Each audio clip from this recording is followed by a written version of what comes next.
going on, everybody? Welcome to the Blue Collar Philosophers podcast. This is your absolute favorite, best podcaster in the entire world. Devin. Devin's not here. It's Mike. It's Biker Mike. It's Grinch, whoever you want to call me. And Devin's out of town / busy. So we have a reoccurring special with a capital R guest. Coming back on, Travis. What was your cage name? They called me The Last Dance. The Last Dance. Lucier. Lucier. That's Lucier. Mm-hmm. Don't butcher a Boudouin. Oh, I know. I have the worst last name. I have to spell it all the time. I was at Rona the other day, and they're like, "Oh, your name?" And I give them my name, and it's again last name, and I spell it out because it's not worth it. And he's like, "Oh, okay." And we had to reiterate, make sure they had the right letters because it sounds weird to them. And it's a brown guy, right? And he's good shit. And I look at him, I'm like, "I have a stupid last name. I hate my last name." He's like, "Yeah, me too." And I forgot. Yeah, he's a brown guy. Of course, he has some weird last name. I didn't ask what it was, but no, because then you just butcher the shit out of it. That's right. That's why I spell it. And I'm like, yeah, it's a stupid last name. Yeah. Do you ever have anyone try to mispronounce your name and they just destroy it? Yeah. Lucier, Luceray. Luceray? Loser. Luceray. Yeah. Lucier. I think Lucier is the first. It's the first. Well, yeah, it's the most common one to butcher it. Yeah. Yeah, I just spell it I get over it. Yeah. Just like with you, when you tried to tell me your last name, I was like, Mikey B, okay. Mikey B. Yeah, Mikey B, that's exactly it. Yeah. I find it funny when people try to pronounce it. Like, I spell it, and then they try and say it. I'm like, you realize why I spelled it, right? Yeah. It's because you're not going to know how to say it or spell it, so I'm just going to spell it to you. Yeah. And then I'm like, I did this so that you don't have to do that. Yeah. So, anyways, this is going to be a bit of a redemption episode for Travis, because last time I was drunk and didn't exactly put my sentences together right to get my point across. You almost got your fists across. Is what the problem was. I wasn't going to hit you. I've never hit you over the deck. Well, I have, but that was in the not over that, not over anger. I've never hit you over an argument. We've only punched each other out of fun. And when I was listening to that, I was like, "Oh, he should have shut it off here." And then I was like, "There's still another 45 fucking minutes of this." It was so good. Yeah. I even got to, the thing is, I got to put in the description. It sounds like we're gonna fight. Yeah. And of course, I broke the cardinal rule of don't tell somebody who's getting heated to calm down. I'm like, calm down, just relax. That's like the worst thing you can do. Well, and it's what I did. I'm not a woman. I'm not worried about that. I think I was trying to get something across, and every time I tried to say something, you'd start talking, and I was just no. I would let you, and then I'd be like, okay, gotta let somebody else talk here. Gotta let somebody else say something, because given the opportunity, you'll go. Yeah, which I appreciate. I got a million things I could say. And with that being said, it was such a fun episode. Almost as fun as the first. Yeah. Almost as fun as the first one that will never be seen. Yeah. So this is the fourth recording we've done together, and two of them will never be aired. Yeah. Two. Well, one has the first one will never be aired unless they start paying us some serious coin. Yeah. Like that'll be like a Patreon. Oh, you want to hear that episode? You got to pay me. Yeah. Like this stops being a fun thing and this starts being a job. Yeah. And then the second one was really good. That was just me and you. And then the third one was the Travising, you called it. Yeah, the Travising. Yeah. And then this will be the fourth. And this will be the fourth. So we'll be two for 4. Yeah. So we're 50% of what we say and talk about will get on the air. Yeah, unless it gets really heated again. Well, I won't because I'm not. You're not going crazy No, tonight. I'm just having a couple of little Mai Tais. Yeah, keep it simple. I got my whiskey going and bourbon. Yeah, I do love bourbon. So I was going to tell you about this email I got. So I'm sure you get emails. Yeah. I got an email recently, found out that I was hacked. Oh. And this person decided to tell me, hey man, bad news for you. You've been hacked.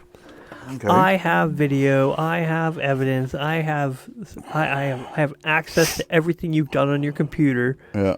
and I have videos of you happily masturbating to porn. Oh. And I'm like, uh-huh. Yeah? Yeah. Yeah? Because I don't care. Yeah. Oh, somebody watches porn? This billion-dollar industry. Yeah. I wonder how they're staying fucking afloat. Sorry. Tell me you're gay without telling me you're gay. It's like you didn't even watch the porn. You just watched me jerk off. Yeah, right? And then he's like, and I have your chats. I have your emails. I will release all of it. And in my head, I want to respond, but it's not even worth it. I just want to be like, pound sand. Go ahead. Release everything. Yeah. I don't care. Yeah. I have said nothing in my life that will ruin me more than my own podcast. Yeah. And the really bad stuff I save for in person.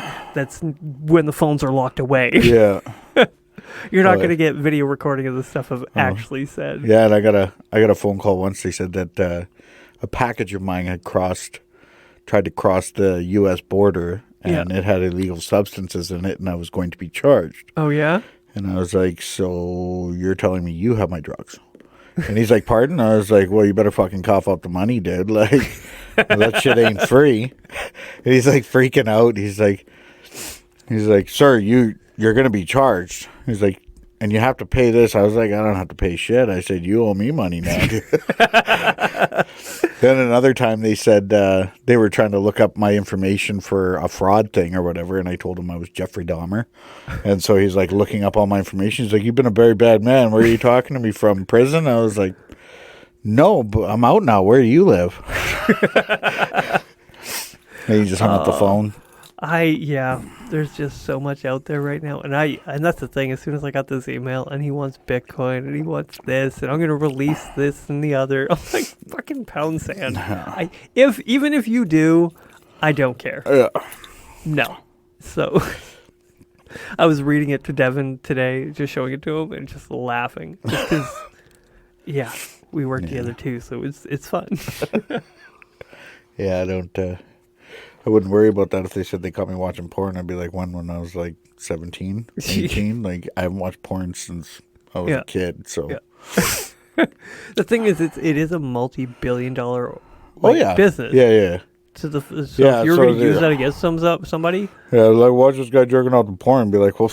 That's a horrible video. Just saying. Like, there's way better content. That's what you get. People be telling you to check out this and that. What was funnier to me was the fact that he added the word happily masturbating. And I'm like, there was nothing happy about that. You didn't even talk about the crying afterwards. That's how I know you're bullshitting. You would have been like, you cried. You didn't even talk really about weird. Me yelling at the midgets, like nothing. Like, oh, that's a horrible thing. Okay, you're not allowed to say midget, right? Oh, really? Yeah, apparently it's offensive. Oh, well, I say apparently. So was fag, but yes. But what I think is more offensive is saying you fucked a little person. So let's just say hypothetically, man and I became nothing, or I did something bad and I went and fucked somebody else, and that person happened to be a midget. Well, I can't say midget, but if I told you, hey man, I fucked a little person, your first thought would be pedophile. And then we're gonna have a real problem. We're gonna have a real problem. Yeah. It's like, no, not that kind of little person. I said, like a dwarf. Like a dwarf. Well, that's like, offensive. Midget. Oh, that's offensive. It's like, I'm sorry, but saying you fucked a little person is far more offensive to me than I fucked a midget. Yeah. So I don't like how words have changed in that way. Yeah. I don't think I've ever worried about what politically correct shit was. Sounds nice. Anybody that knows me knows I'm going to say shit, and they're like, I like to be as surprised as they are by what comes out of my mouth half the time, especially when I'm drinking, as you guys have seen in the last couple of podcasts that we can't air. Yeah. Well, they did see for a little while. Yeah. They saw some people message me. It's like, he sounded like he was mad at you. It's like, no, he's just a really hypertense very animated person. Yeah. He likes to yell. Oh. It was such a good time. He's the kind of person that gets louder as he gets drunker. That was such a good time. I enjoyed it. And the thing is, I got emails from YouTube after that, because all our shit goes on YouTube. Oh, really? And but no video, right? It's just the picture of the logo. Yeah, and then the video or the and then the audio. Yeah. So they have that, and then all of a sudden I get an email saying your video has been adult restricted, so it means that you can't make money off it. I don't make money off it on YouTube anyway, so it doesn't matter. And I was like, yeah, of course. What? I rated all my stuff 18 plus. Yeah. I know it reduces our reach. I don't care. I don't want kids listening to this. No, definitely not. I want it to spread by word of mouth, which it has so far. Yeah. We got people in Germany. We're going to do a whole episode ripping on Germany. Oh, awesome. Yeah, it's going to be great. We're going to talk about how they have the whitest snow, the best snow in the entire world. Far better than all other. Highly shiza. So yeah, we found out that yours got like, we don't have very many videos up there, and it was the one with you. Yeah. We've had a couple get blocked, but it's because, they have like code words that if they pick up, like we say COVID too many times, or what was another one? Oh, we had one. What about trannies? No, so far so good. Like last week's episode. Did you stop buying tranny fluid? No. I love tranny fluid. Do you? It's so good for you. You still drink Bud Light? That's weird. Bud Light's gross. I don't drink light beer. You know that. Yeah, that's I've had light beer before, and I'm like, this is a waste of time. I offend myself. Yeah. Yeah. Apparently, I offended an elderly relative of mine. Where there's some things going on in the family, and I said it's on the family chat, and I'm like, oh, that's shitty, because it was bad. Yeah. And this person's like, I'm offended that you said that. I'm like, well, I forgot that you were on here. And I'm like, I have what? Yeah, it's I don't funny. care. You can be offended. Nobody gives a shit. It was funny, and I'm okay with offending people sometimes. Some people need to be offended. Yeah, well, I mean, it used to be the standard at the time. It was like nobody cared. Yep. You'd be like, oh, I guess I got to go back to work. I'm offended. Yeah. Well, that's it. That's as far as it went. And you're like, fine. Yeah. Show up for work or you're fired. Nobody gives a fuck about your safe space or your that's why I want to start this as a business and actually do this full time and hire some intern and treat him like like a borderline slave. There's plenty of people out there with low self-respect that you could probably get. Yeah. You'd be like, hey, it's a great work experience. A great friendly work environment. Hey, fuck ass. Hey, fuck ass. That'd be great. Just get a computer or media guy and just make fun of him the whole time. Oh, that'd be fun. Except he'd be like, you guys don't really mean it. It's like, no, we don't mean it. You got to make it like Chinese, though, because that's like super offensive when some Chinese is ripping on you. Yeah. Right? Okay, I would love to get every demographic in here. Oh, I got a great idea. So, whenever I turn this into an LLC, when we talk about its core, like it's who's funded it, I'm going to do a 23andMe or whatever it is. Find out how black I am. Like what percentage of me is black. And I'll be like, this business is owned 25% by black people. Yeah. Or 15 or whatever the heck my number is. I have no idea. By the black community. Yeah, it is owned by 15% blacks. Yeah. And 20% Native. And whatever my demographic and is. And like 60% French. A lot of French. Yeah. They give up really easily, so don't worry about them. So yeah, I'm just going to divide myself up and say this is how much owns this company. Yeah. So by supporting my company, you are supporting a minority. Multicultural. Very multicultural. Yeah. And we will discuss anything. Mm-hmm. We talked about that last time about how the betting situation. Oh yeah. I heard. What do you think of that? That's pretty good. Yeah, but I don't know because I was watching MMA the other day and some tranny just lost some chick. Really? In MMA, yeah. They must really suck. Well, yeah. Or the chick was really, really good. She wasn't like crazy good, but I mean, like, she was definitely aggressive. Like, oh yeah, they're getting good, man. Like, I'm sorry, but for a long time, the female fighters were a lot about technique, not a whole lot of power, and they weren't knocking out. They're they're throwing bombs now. Yeah, I'm like that hematoma, Joanna, you know who I'm talking about. I think so. Yeah. Yeah, and that hematoma that she got in her head, that was crazy. So the girls now they're throwing bombs. They're not a joke. I'm like, this is great. But yeah, Still for a long time. I remember like when I was like rolling with like Jamie Harrington, and she was classified as like number 7 in the world, like next to like Ronda Rousey and that. Like there's no split between like amateur or anything. And she was ranked 7th in the world. And I mean, she should have been getting phone calls then. Well, she got busted for steroids, I think, or something like that. I can't remember. It was a long time ago, but it was what, 10, probably over 10 years ago now. No, yeah, I was fighting till I was 31. Oh yeah, I'm 38 now. That was like 7 years ago. Okay. Yeah, I lose track of time, man. Actually, Brad sent me some pictures today of when I was the 185 champ. Yeah. Well, that was very recently, like, or that was memory. Like 5 years ago. It was a memory on Facebook. Yeah, I saw it there. Yeah. I saw it there today. I'm like, oh yeah, I forgot Travis fought on this day. Yeah, and I was looking at it, and he's like, dude, you let yourself go. I was like, I know. I've lost so much weight. Feel bad. You're a dick. My wife, she says the same thing. Yeah. She's like, stop it. And I'm like, I'm not trying. I'm just working out in the sun and not stopping. That's what I do. I don't stop moving. Yeah, once you start, because once you stop, you don't start again. So. Yeah, that's because I had gained like 20 pounds, and I don't have a whole lot of space to put 20 pounds, so it's gonna go right to my gut. It's gonna go right to everywhere else. Where doing jiu-jitsu now.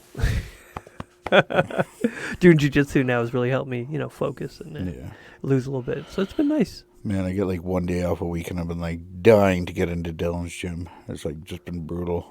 I thought about going there, but he never returned any of my messages. So I was like, I'm just gonna go somewhere else. Or I got invited somewhere. I got actually invited somewhere else, even though I'd love to go there. They're closer too. It's down the street. I drive by it every other day. Really? Yeah. Where's that? His gym?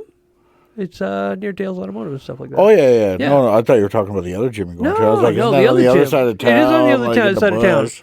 But they actually, reached out to me. They actually talked. Like, I ran into guys, and they were like, come on out. I'm like, Dylan. They got a good group of guys there, too. Oh, yeah, they do. They got, like, Stephen Beard and shit like that. Yeah. I love rolling with that guy. He was, like, my favorite person. I had a fun thing where I roll with this guy, and he's like, what belt are you? I'm like, I'm a white belt. And he's like, did you do MMA? I'm like, yeah. He's like, then you're an MMA white. I don't trust MMA whites. That's not fair. Well, that's like Sheldon. He's like in the UFC, and he's never trained in a gi. Yeah. And like any time he puts on a gi, it's like, it doesn't matter if you're a black belt or not. They're like, he is like freakishly technical and like super strong. Right. Some of those guys, it doesn't matter. But I want to get belted now. That's the thing. I actually do want to start working my way up the ranks and figure out where I'm at. Because, I don't know. It's just something I want to do. Yeah. So I've got my third stripe. On your white belt? Yeah. So hopefully I'll be moving up to, I don't know how many, but I haven't been consistent enough. It's been a crazy year. So I got to go more. But they got a tournament this weekend. I'm really excited for them. Where? Hope they Fort Nelson.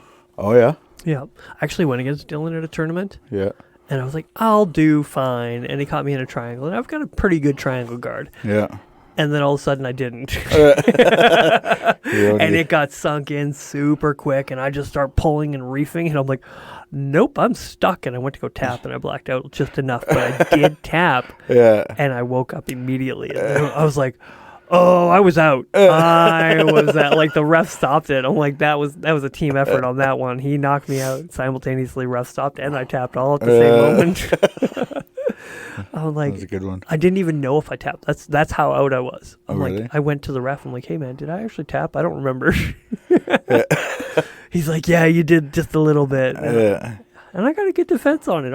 I've been able to fight out of it, but Dylan is so freaking good. I love the way he fights. He's such a tough dude. Like Loki? Yeah. Oh, yeah. He's phenomenal. Yeah, he's great. Yeah, he's good shit. I like him. Yeah. He's a solid dude. So it is funny that your episode got taken off. But do you know what's not taken off Facebook or off YouTube? What? Fucking pedophile. You could do so much stuff on YouTube and not get taken off. And then there's, you just say a couple things about COVID, or you say a couple things about the election. Even saying the word election might get me. Because I'm talking about, I'll get flagged. I've had some like, oh, this one's been removed because you were like, you're an election denier. Because I don't remember what I said, but it was we were talking about prophets. Oh. You remember the prophet episode that we did? We actually talked about yeah. And we're like, there's these prophets that made false claims that Trump would win. Was going to get back in. That's all we said. We didn't say it was true. We didn't say it was false. We just said people said this. They were wrong. And we got that video removed, and we got a strike against our channel. And I'm like, fuck you. So everyone else is like, oh, it's not worth fighting. I'm like, no, it is worth fighting because it sets a precedent. Are you willing to just sit by? No, this needs to be fought. So I started fighting it. Well, it's just like, that's no different than our own elections. Definitely rigged. Oh yeah. Everywhere well, then you got to think about the word rigged. Yeah. Okay, when you think of rigged, if it means that it is set up to go a certain way. You look at media. How does media skew things? Well, they skew things in favor of the liberals. Well, obviously, That's because rigging. they came out and even said on mainstream media, what was it, a couple of years ago, that there was like almost 300,000 votes that weren't counted. Yeah. You can't not count people's votes, especially if they're in, and say, oh, well, the liberals won, and they were all in places where the liberals were riding. Yeah. So it is one of those things of, then we look at the word rigged. It means that they put in place something to give them an advantage. That's all it is. It's not saying that it's fixed in the way that no matter which way you vote. Oh, no, it's fixed because they're just taking out votes of people that they don't want. So I would say the elections is fixed. It's not rigged. I would say it's fixed. more rigged than fixed, unless There's some real evil motherfuckers over there on the East Coast. Like, I mean, I don't know. I have a hard time with that. Well, even look at the fires. Pierre Poilievre said right in the House of Commons, accused the Liberals of setting the fires, and they didn't deny it. They were done in a very timely period. Like they did seem to all flash up around the same time. Yeah, and they're time all frame anyways. Like they're all in very areas close. that are like super conservative. Oh, really? Yeah, there was like people talking about like the police and the army going in and like what was it, Valley View and like Fox Creek area and like taking people's firearms while they were evacuated. When we were about to get evacuated, that's one of the first things I may or may not have packed. Because even if we did get evacuated, I don't have any guns. I lost them in a boating accident. So many. I've heard that. I think everyone was on the same boat at the same time. Yeah, I was out duck hunting, but I didn't know which gun I wanted to shoot them with, so I brought them all, and then I ended up sinking the boat. And you know how I am when I'm drunk; it just gets crazy out there. Yeah, that happens. Bird landed on the front of my boat. I shot right through it, man. Shit happens. All my guns are at the bottom of the lake. Well, it makes the boat heavier. It will make it sink faster, yeah. And all that ammo I packed on there, too. There was like 7,000 rounds. Yeah, fuck the police. It was fuck them. Yeah. Cops are for cowardly men. They can't defend themselves.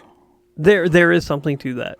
There is. Because you would never see guys like me, or even, I'm guessing you in most cases, where you would call the cops. Like, even if somebody broke into my house. I'll figure it out. If the cops get called, it's because the neighbors heard something and didn't mind their own fucking business. That's right. You know? Me and my... You ever think of a good story and you're like, wait, I can't tell that story because it's going to get me in trouble? I got a million of those stories. You got a million of that. I know. Should I say that or shouldn't I say that?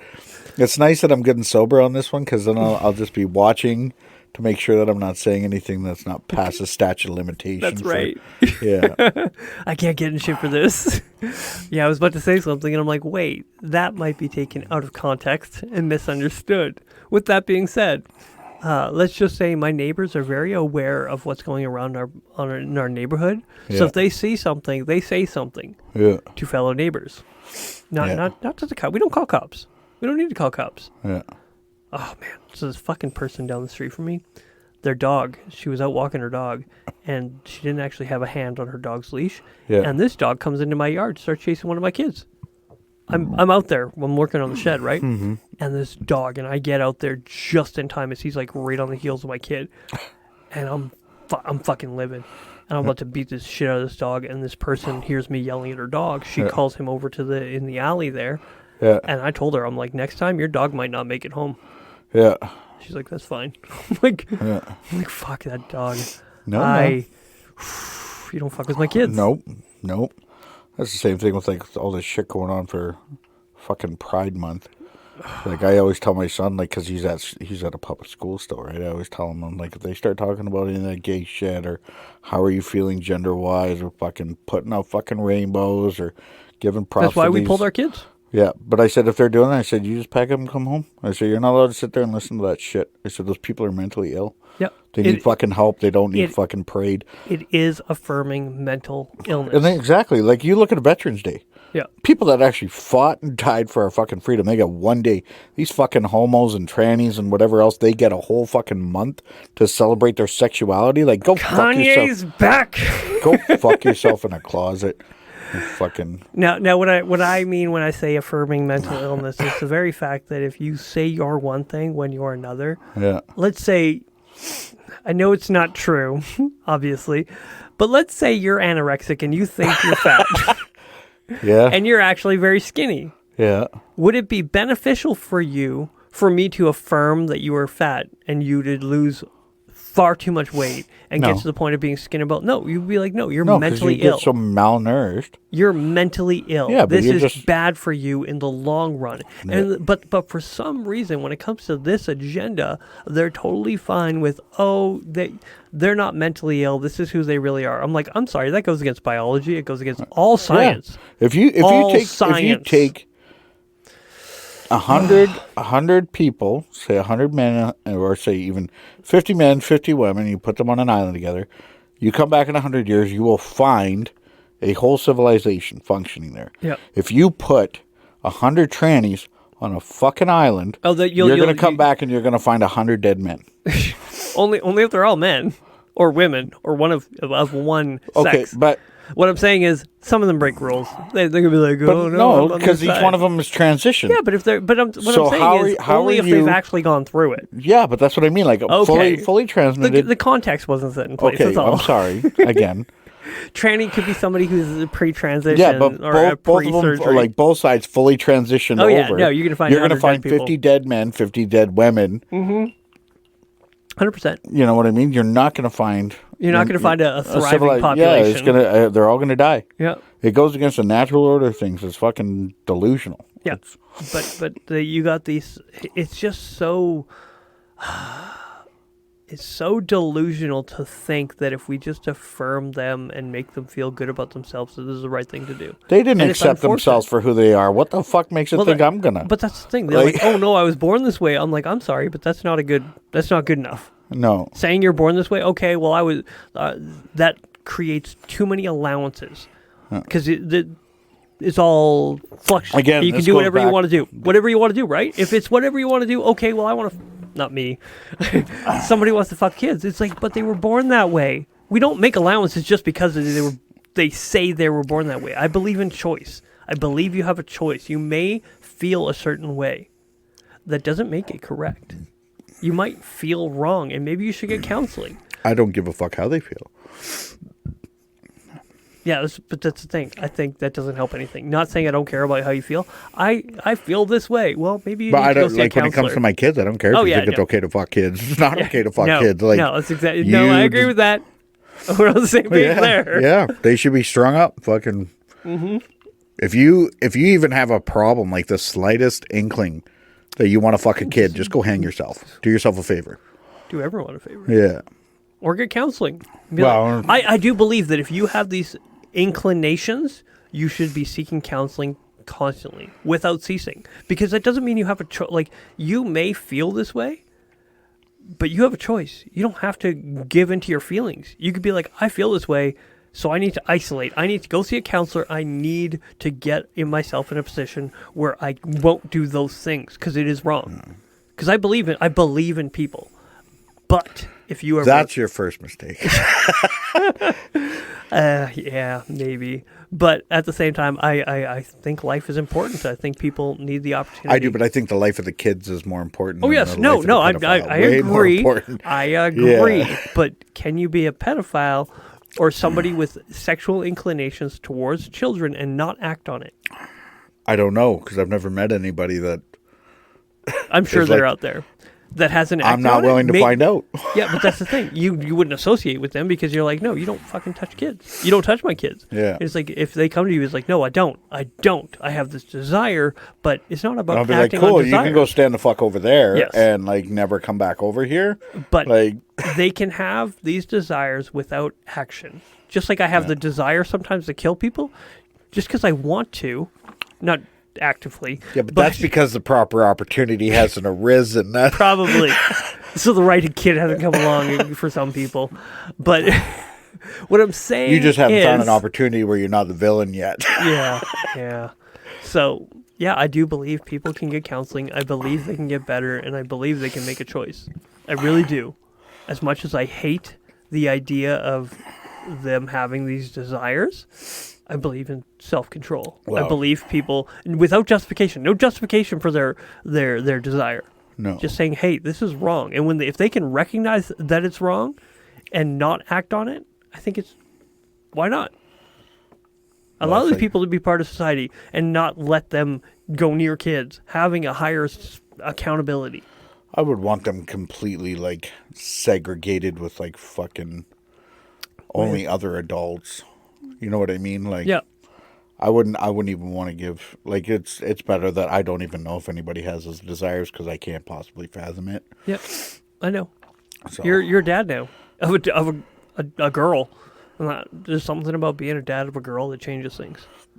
even before I was the dad of a girl. Oh, really? I Do you I've think always- it's gone up though since becoming a father? Has it changed at all? Has it gone more severe? I think when I had my own kids was when I realized that I would fucking rock that jumpsuit no problem.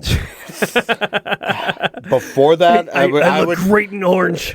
I would look fucking amazing in orange.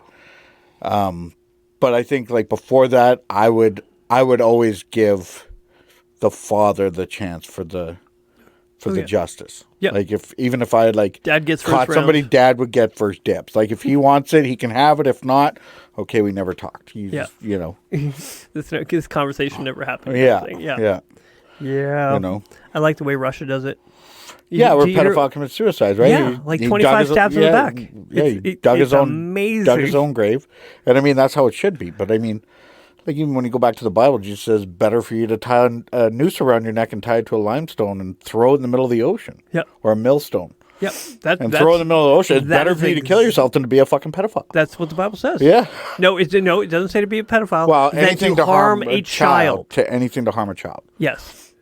Yeah. But I'm not saying, But like being a I said, pedophile- yeah, being a pedophile no, is harming a pedophile child. only means if you actually committed action. Yeah. You could have, say, sexual inclinations, but as long as you're not acting on it, it's like, oh, That's this what is I mean. a trigger though. for me. That's what I mean. That's what I mean, though. Like yeah. for people that have acted on it, Yeah. it's better for you to kill yourself than to act on it. Yeah, and I agree with that. And if I ever found out, then you did kill yourself.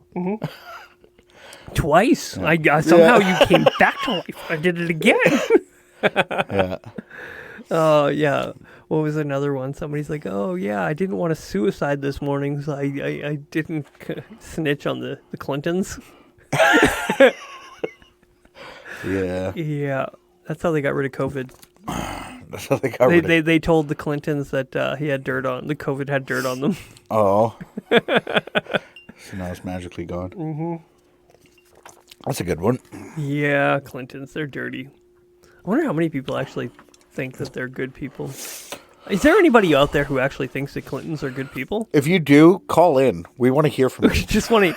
I want to know your reasoning. Look, bluecollarphilosophers@gmail.com. You want to give us your justification for thinking the Clintons are good people? Let us know. Better yet, let's go to our own country.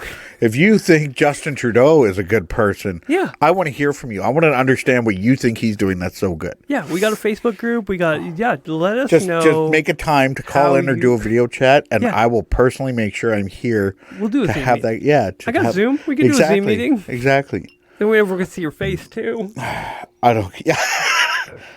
With Sorry. that being said, I did have a buddy whose father voted for Trudeau, and then his grandkids found out about it, and his grandkids are like 12, 13, but they're very aware of things going on in politics. Yeah.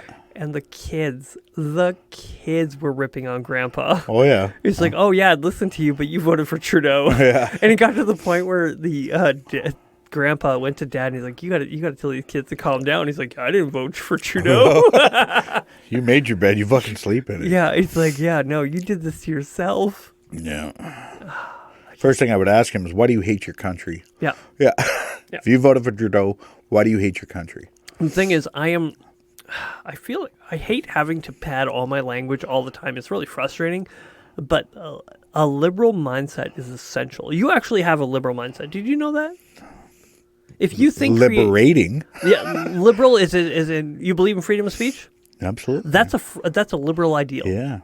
Do you believe in creative ideas for problems, like creating solutions for problems that are happening now? Like if you had an idea for a business, it's like, oh, if we did this, this would better everybody. Yeah, this would solve this problem. I understand that's that. a liberal idea. I understand that, and that's why it's the left wing and the right wing. But it's so far to the left that the right ain't even flapping. Mm-hmm. You know what I mean? Like we're not even flying. So you need. Well, you need both. It's the problem. You do.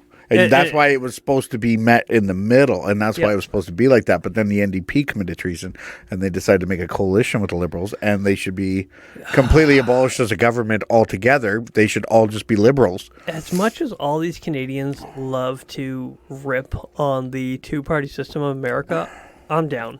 I am down for the two-party system. I am tired of a government getting in with power with 35%. This is getting to be it should bullshit. be popular vote.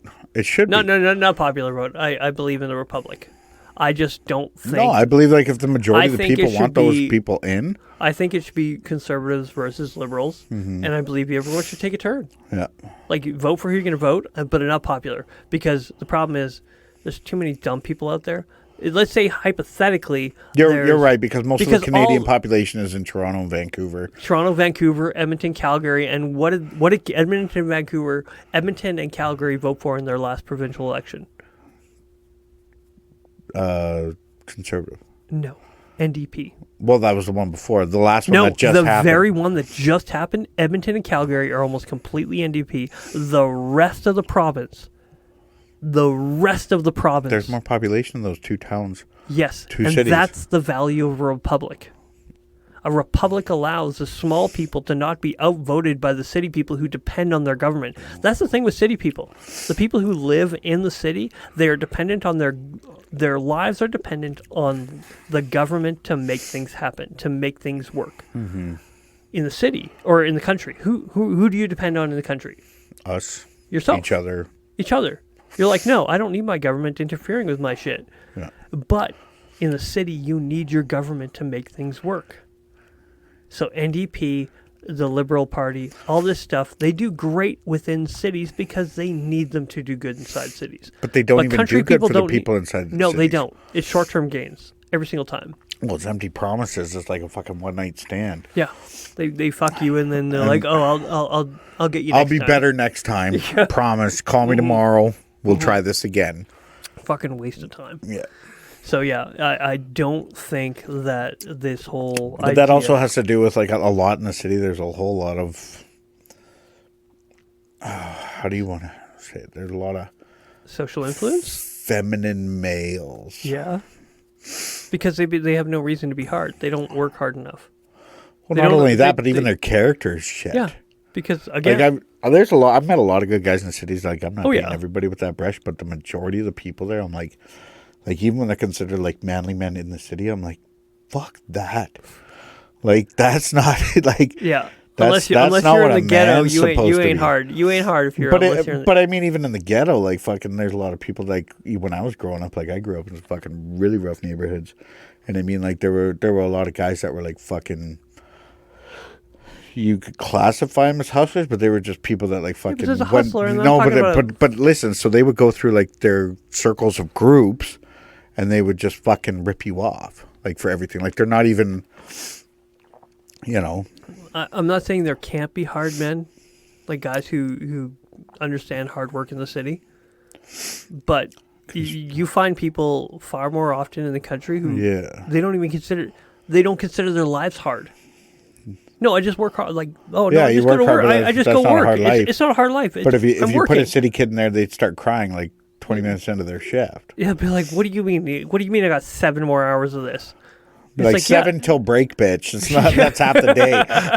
Yeah, I remember working My 40 days hours are- a week. yeah. But what did I do after Tuesday? I'm at. What am I at right now? I'm at almost 40. I'm at 39 You're at 39 hours in the last 2 days? since Sunday. Oh, yeah. Sunday, Monday, Tuesday. Yeah. But for some people, that would break them. Yeah. And be like, it's unbelievable that you would work that much. It's like, no, this is normal up here. Yeah. Because but you're not bitching and complaining about how hard your life is. It's like, no, this is work. I got a family that depends on me, man. Yeah. It's not. The thing is, when work stops being work is when you're like, no, this is just life. You stop making excuses. You stop bitching and complaining. It's Well, like, no, this is just it. I think that has a lot to do with like how kids are raised and like how people like my dad, like we always lived in like rougher neighborhoods, like really rough neighborhoods where like if I wasn't willing to fucking fight before the school bus, then there's a good chance I didn't have like school shit or clothes or something by the time I got to school. Yeah. So it was like, you know, like I'd been stabbed a couple times and stuff like that. But it was, I think it's like how you're raised. Like I wasn't allowed to like run home and like cry, you know, like my dad would like set the standard. He's like, he's just a man like you. There's nothing he did to you that you can't do to him. Yeah. He was just willing to do it to you. So Yeah. next time you're in that situation, just go further. Mm-hmm. You know? I'll be teaching my kids jiu-jitsu because Yeah. I'm like, hey, you don't need to hurt somebody, but here's how you can break their arm.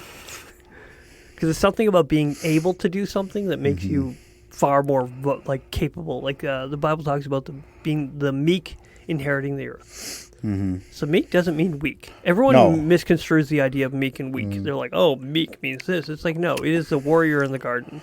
Yeah. And I'm trying to teach my kids how to be that. Just that's be the warrior. I've told my son lots too, like, you know, like he was getting picked on a little bit there at school, and I said, you know, if you ever new to town and what? He's new to town and well, and he's small for his age. Yeah, he's a very small kid for his age. You've seen my son. Yeah. So, but I told him, I said, like, if you ever like came home because you were sticking up for yourself, I was like, and you got sent home, I said, I'm never mad at you. Yeah. I said, I'll be mad at you if you start something, if I find out you're picking on somebody or belittling somebody. I said, that's not what we... You fucking become the bully, we got a problem. Yeah. But I said, if you find somebody being a bully, I said, you have... I said, I expect you to step in and do something. Yeah. It's cowards that sit on the sidelines and watch everything happen that make me sick. Mm-hmm. Yeah. But again, that's not hard life. That's just life. No, but I mean, like, for guys like us, that's what it was like instilled in us growing up. Like, this is what a man is. Like, this is what you got to do. The thing is, I want to say that, but at the same time, I've become that. I wasn't raised. I remember I was playing hockey one time, and everything I do a little rougher than I should. Yeah. I was playing church hockey, and this one guy, I don't know what happened. But I blacked out. I seen red. No. I don't remember what happened. As in, I don't recall what I did to cause wrath or receive wrath. No. You just heard it from the gym. It was like, I just see red and bodies drop. Fuck, I hate that. That's fucking. Oh, that irks me. That saying. I've never blacked out in a fight in my life. Fucking never seen red. You revert to training. What is it, training? That's what you go back to. You have no training. Congratulations, you just became a retard. Anyways, I was playing hockey, and I did something. I might have body checked somebody, been a little rougher than I needed to be. Mm-hmm. And somebody came up to me, was like, is that the way it is? I'm like, I was born this way. Or no, I was raised this way. I was like, I'm raised this way. Yeah. And then I look back, I'm like, no, I wasn't. My father was a really polite, nice pastor. He's a great guy. I love him. He's awesome. Is he a brawler? No, he never showed me how to throw a punch. Mm-hmm. He was fine with us sticking up for ourselves in school. Like, he was okay with that. But it wasn't like he showed me how to fight. He didn't expect me to fight. But at the same time, I wasn't raised to fight. Now I'm capable of literally choking somebody with their own clothes. And I'm like, this is fine. See, like, my old man, when I was like growing up, like, he used to play, junior A? Okay. Hockey. Uh-huh. And, anytime Dad went on the ice, they used to chant "goon." That was in the 80s too, when goon meant something. Yeah, and like he was not on the ice for looking for the puck or scoring. He was on the ice to like he kind of reminded me of Happy Gilmore, but he could skate. You know what I mean? Did you ever watch that movie Goon?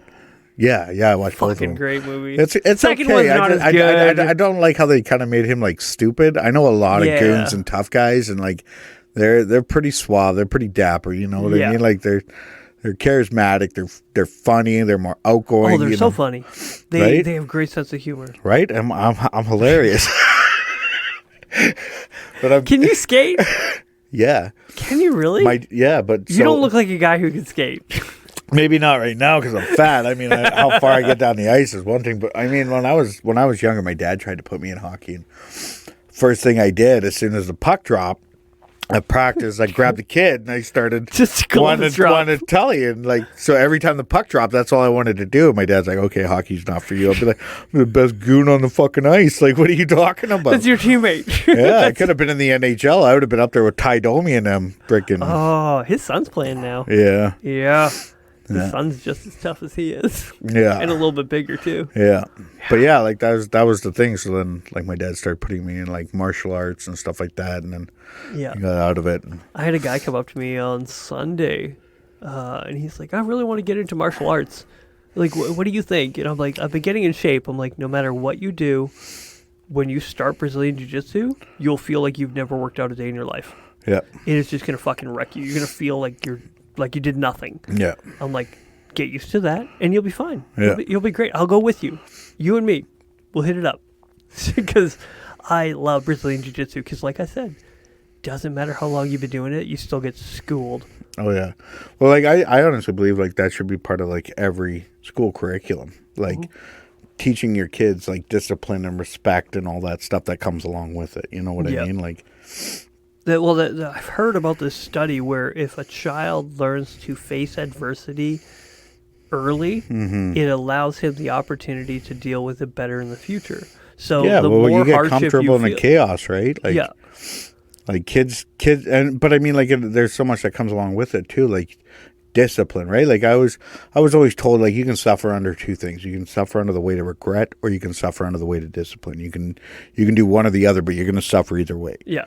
Suffering discipline is guaranteed. Discipline gets better as it goes, but I think like for kids, like it like I know like a bunch of bullies when I was growing up. Like as soon as I tuned them in, you saw their real colors, right? Like they were like timid, scared people that came from like abusive homes and like you know whatever, right? So like that was how they kept the fear factor on people, so they didn't mess with them. Yeah.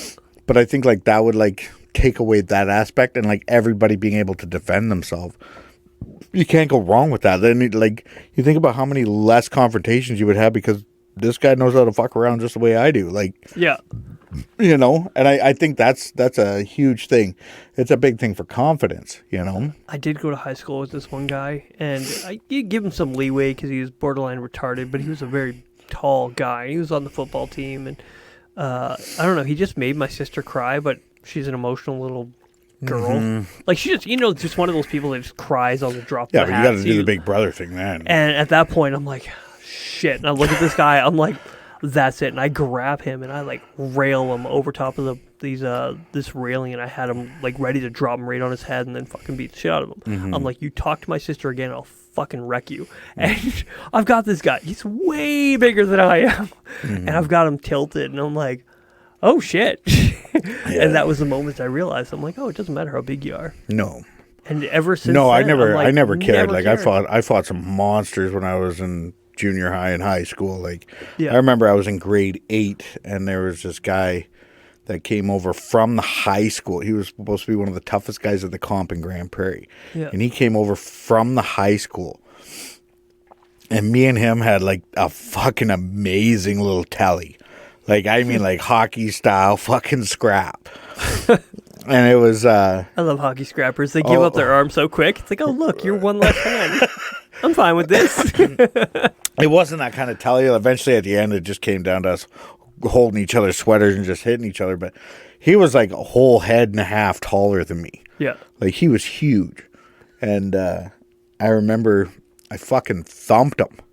Like, so bad. And then later on that day, we ended up running into each other again in Rutherford, which is like the projects in Grand Prairie. It's like the low-income housing area. And we ended up having another fucking scrap. And I talked to my dad after because he was working at the co-op in Grand Prairie. Yeah. And he's like, I just caught this guy who's the same guy. He's like, he tried to fight me after I caught him trying to steal some meat. And he's like, and then he was like joking with the guy. He's like, you couldn't even beat up my son. He's like, what? He's like, now you want to go around? And that was when I was like 14 years old, right? Or 13 years old. You're a hellraiser when you were young. Oh my goodness. There's like, you should have my dad on here one time to talk about how much I fought. Like, I would love to. I actually had a good little conversation with your dad on Sunday. I'm like, man, I would love to have him on here. I'm just worried that okay, here's what happens sometimes. People come on here and they're very talkative, very chatty, very cordial, and then you turn that microphone on and they fucking I don't think up. you'd have that problem with my dad. You wouldn't have that problem with my dad. I'm worried he'd watch his tongue too much. I just want him to chill. We had Mike Brewald and Mike Friesen here talking about their Zambia trip. Mm-hmm. And something about the environment that we've created here, it's able to be comfortable. You can just chat and hang out. We're not very, very... I think if you break out like a really nice bottle of wine and like just, tell Dad he can say whatever, I think you would have a great conversation. You can ask him... I'm not looking to get him obliterated and get him cussing up a storm. No, don't do to him what you guys do to me. You and Devin are like co-conspirators. You're like, we're going to get Travis on here, we're going to get drunk, and we're going to get some fucking ratings up. He's going to say some Kanye shit, which pisses me off because I don't even like Kanye. Like, fuck. Me neither. I don't like... I've listened to it. I hate that Devin refers to me as Kanye. You get it, though, right? I don't. Because you don't get it? No, because Did you Kanye hear him with Alex Jones? No. You didn't hear him with Alex Jones? No, I've never listened to that. Do you know who Alex Jones is? Yeah, I know who Alex Jones is, the conspiracy theorist. Oh, so Kanye went nuts on his thing. Really? Like, he went fucking... When Alex Jones is trying to calm you down, you fucking might be out of it. That was my time. I'm like, oh, I get to be Alex Jones, and then you're like, move over, bitch. And you were like saying shit like, you have to go in the army. Everyone should do this. And I'm like, calm down. Okay, but what I meant with that is I think that the whole government shouldn't be involved in the military of the country. I think that should be a civilian thing. When I was saying there's that room for both. I think the government would feel. The thing is, the government should not fear an armed population. If a government fears an armed population, there's something wrong with that government. Exactly. Like because you're supposed to be a representative of the people. And this is the other thing that's fucked. If anybody's listening to this, you need to consider this. You are a private citizen. They are public servants. Why the fuck do they need to know everything about us and we know nothing about them? Yeah. Yeah, and we don't know what they're doing with their fucking money. When we do find out, they've already committed to it and we're fucking going broke. Oh, they are literally giving it away to stupid causes, and they're like, no, it's for the greater good. I'm like, fuck you, it's the greater good. What good? What good is that going to do? Well, they're like, oh, we need to give money to the biracial trans population in Indonesia or whatever they want to make. No, they make. I'm just saying they make up. It's a money laundering scheme, and it is because they make nothing good. Oh, nothing now good comes from crazy. It. Now who sounds? I just think that the citizens, like you guys, I remember the last time I was on here, you guys were calling it Marxism. I just believe that the citizens should have a system in place for when the government steps out of line the way it is, that they should have a emergency stop button where it's like, fuck that, you guys aren't going any further. Yes, but who gets to push that button? I think that would be like a general population vote. Yes, but what if the general population is all liberal? Let's say we get a bunch of left. I'm talking about the city people. The city people who outnumber us. Man, you go to the cities, they all still say these people are fucked. Yes, but they outnumber us. If they put a conservative... No, not our people, their people. No, I'm saying if we put a conservative government in power and a large majority of city populations get convinced that these people are doing the wrong thing, even though we know it is right. It may not be popular, but the popular thing isn't always the right thing. That's not what I'm saying, though. Like, at this point, though, like, if you look at the trucker convoy, there was 3 million people that showed up in Ottawa alone. That's a agree. 10th I of the whole agree. population that drove all the way across the country to show up there. So it's not just the city has this point of view Yes. where they're the NDP and the But conservatives and the liberals. But I'm talking about the numbers. I'm saying if we had a conservative in power and they had the opportunity to push this magic button and say, fuck off, they could trick. They could lie and trick enough people into thinking, because then you're going by propaganda. No, because that should also be illegal in this country. That's what I'm saying. What is propaganda? Propaganda is the ability to lie and make shit up. No. It is putting. It is what is the literal definition? It is a cries of the dead or something like that. No, it's not. So propaganda. It doesn't have to be false. That's the thing. Propaganda can be true. Okay, I'm going to clear this up. So the United States, the definition of propaganda, the United States said that they could post or air other news in other countries that wasn't what they were posting at home, and then they signed a bill saying that they could do the same thing at home, and they can propagate their own people to believe a certain narrative. But it doesn't have that to be has a lie. To be legal. It has to be legal. But it doesn't have to be a lie. It doesn't matter. They can do both. They're allowed. Why not? It's freedom of speech at that point. You're allowed to say something. It doesn't have to be true. And that's the problem with this idea of being able to shut down the government. Because if you get enough stupid people to say, oh, yeah, we need to shut down the government, but they're wrong. It's just a reset button. It's like saying, okay, we're going to we know you guys have four months left in this term, but we don't want this country going any further in this direction. I agree. But I always worry about whatever weapon we create being used against us. Yeah, okay, but even still, like let's talk about the cops, for instance. I hate cops. Nobody's fucking arrested Trudeau. When I talked to my cousin, he's RCMP, he says, well, you got to vote him out. I said, but the voting system is rigged. He's like, well, what are you going to do? I was like, your job is to serve and protect the people. I said, and we're being violated and raped financially. Who signs this paycheck? Right? Us or them? Well, the government decides how much money they get. Imagine a government that said, "Oh, we're going to cut your funding if you arrest us." How are they going to do that though if you're arrested? Because they're for contracted racketeering. They are contracted by the government. They're not contracted by the city. Well, that's where I'm saying there needs to be a thing. Like if you look in the United States, you want better police forces. You got to privatize the police force. I'm not talking about better police forces. I'm talking about like even if you look in the United States. The government is not allowed to shut down militia groups because the government of the United States was formed by militias. Yeah, it's in their constitution. It trumps them. That's what I mean. We need something like the Constitution. We don't have a constitution. Exactly. That we don't doesn't have mean the freedom of speech. We're not half the shit we've said tonight could actually get us thrown in jail in Canada. They can eat a dick. They can eat a dick. I would run the prison, bitch. Send me. Look great in orange. I'll fucking rock that shit. As long as you and me to go together, because I'll be fine. Yeah, I'll be fine. As long as we're mean dick. Yeah. I don't need knee head. I'll get conjugal visits. Don't you worry about it. My wife takes good care of me. And I wouldn't pimp you out either, buddy. Don't you worry about it. That shit doesn't happen in fucking the pen either. But that's that was another. Go ahead. But that's the thing. Like, we don't have the same freedoms as they have in America. But we need it. No, I agree. Exactly, I'm on the same boat. But how did that happen there? A revolution. Yes. And that's what I'm saying. Like Canada desperately needs one. But we don't have the infrastructure to actually do it. We don't have the freedom of firearms, and it's too far gone. They outarm us. Have you been to a Canada Day parade? Have you been to a Remembrance Day ceremony? They have snipers on rooftops making sure that nobody's getting out of line. In Fort St. John, they have riflemen across the street from any ceremony. They've got guys with AR-15s or AKs or whatever they want. Well, they allowed to have guns that way. No, that's fine. I'm fine with guns. But the very fact that they're allowed to own them, but we're not. Yeah, but haven't you heard of the black market? Very, very black. Black. Oh, for slaves or for guns? Well, for guns. Both? I'm not worried about it.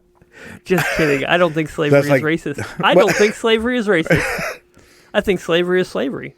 And the very fact that you make it about race makes it racist. I could have a white slave just as much as I could have a black Exactly. slave. Why did they have to be black? Yeah. What? I don't What about the Irish slaves? Oh, there's so many. And they were far... They were treated the worst. They were treated the worst. Mm-hmm. And nobody talks about that. Because they want to make it all about race. What about the Jews when they were building the pyramids? The Chinese when they were building the railroad. Mm-hmm. And, okay, Jews and pyramids, I don't actually know about that one. Oh, yeah. They did say that they were slaves in Egypt. The Bible says that. But it doesn't say that they were building the pyramids. They built everything in Egypt. They built a lot of things. Everything. For hundreds and hundreds and hundreds of years. You know what? They actually figured out how they did the pyramids. I've seen some videos. Yeah, have you?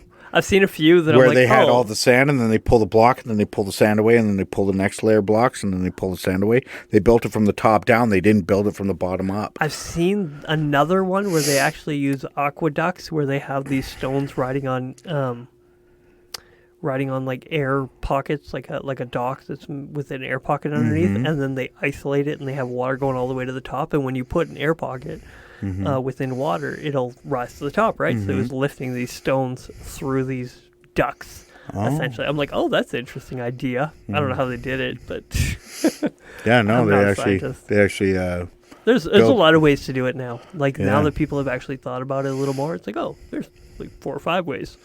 Yeah. But I don't know if it was Jews, and according to some people, they say it was actually done by an engineering class. It wasn't done by a bunch of peasant slaves who didn't know anything. No, they just made the bricks.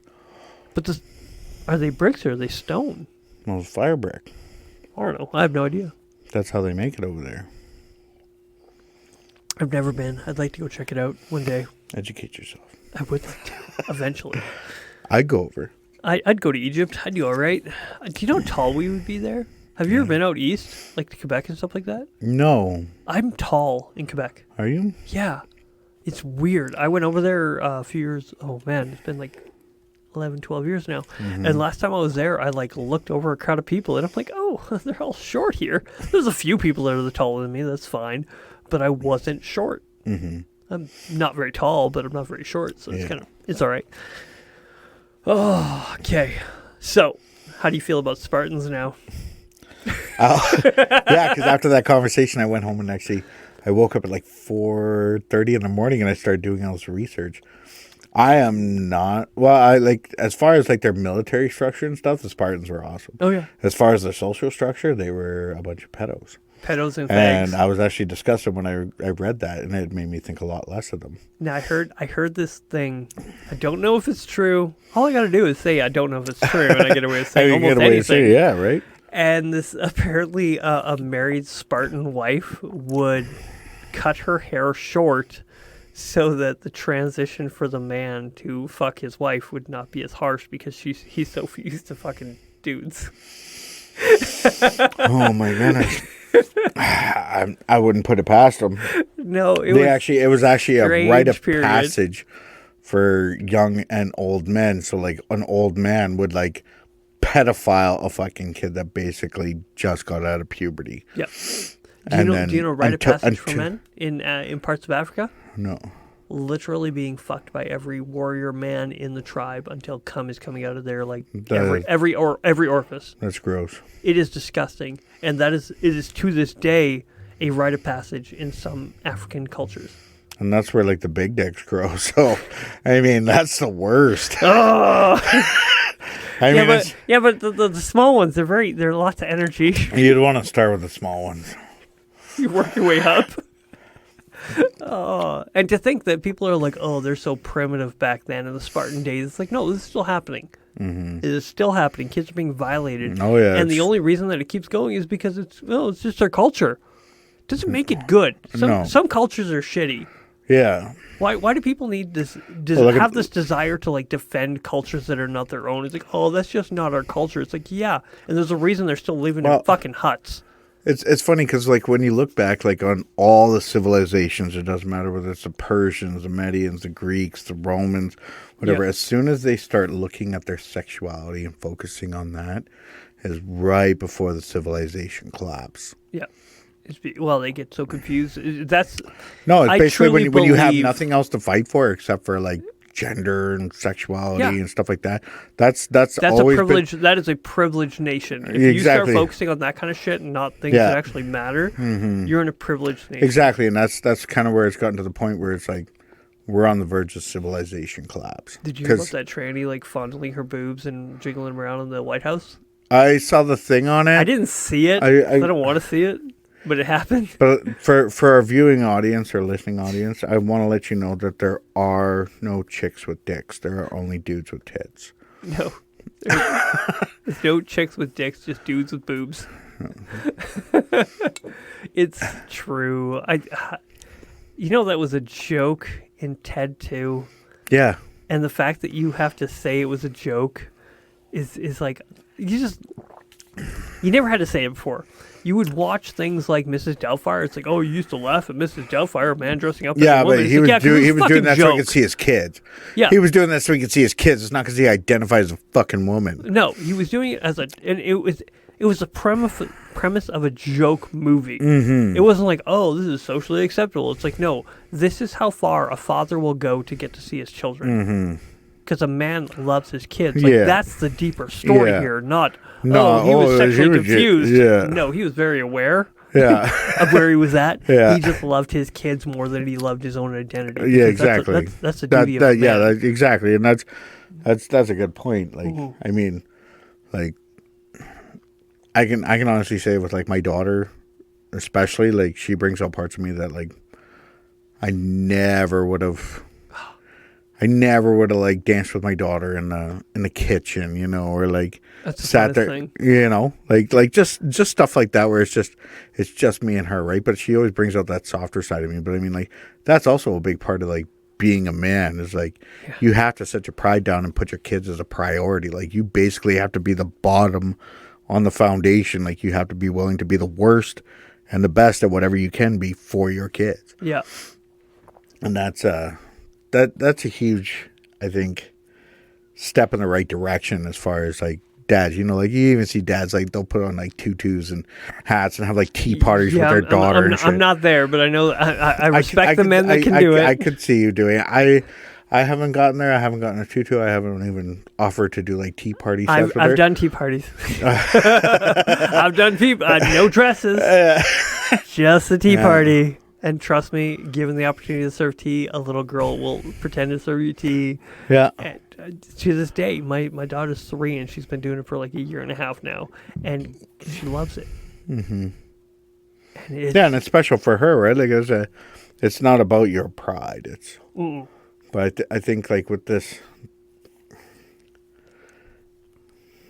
it's tough to put a finger on it because there's so many people that are catering to this transgender mob.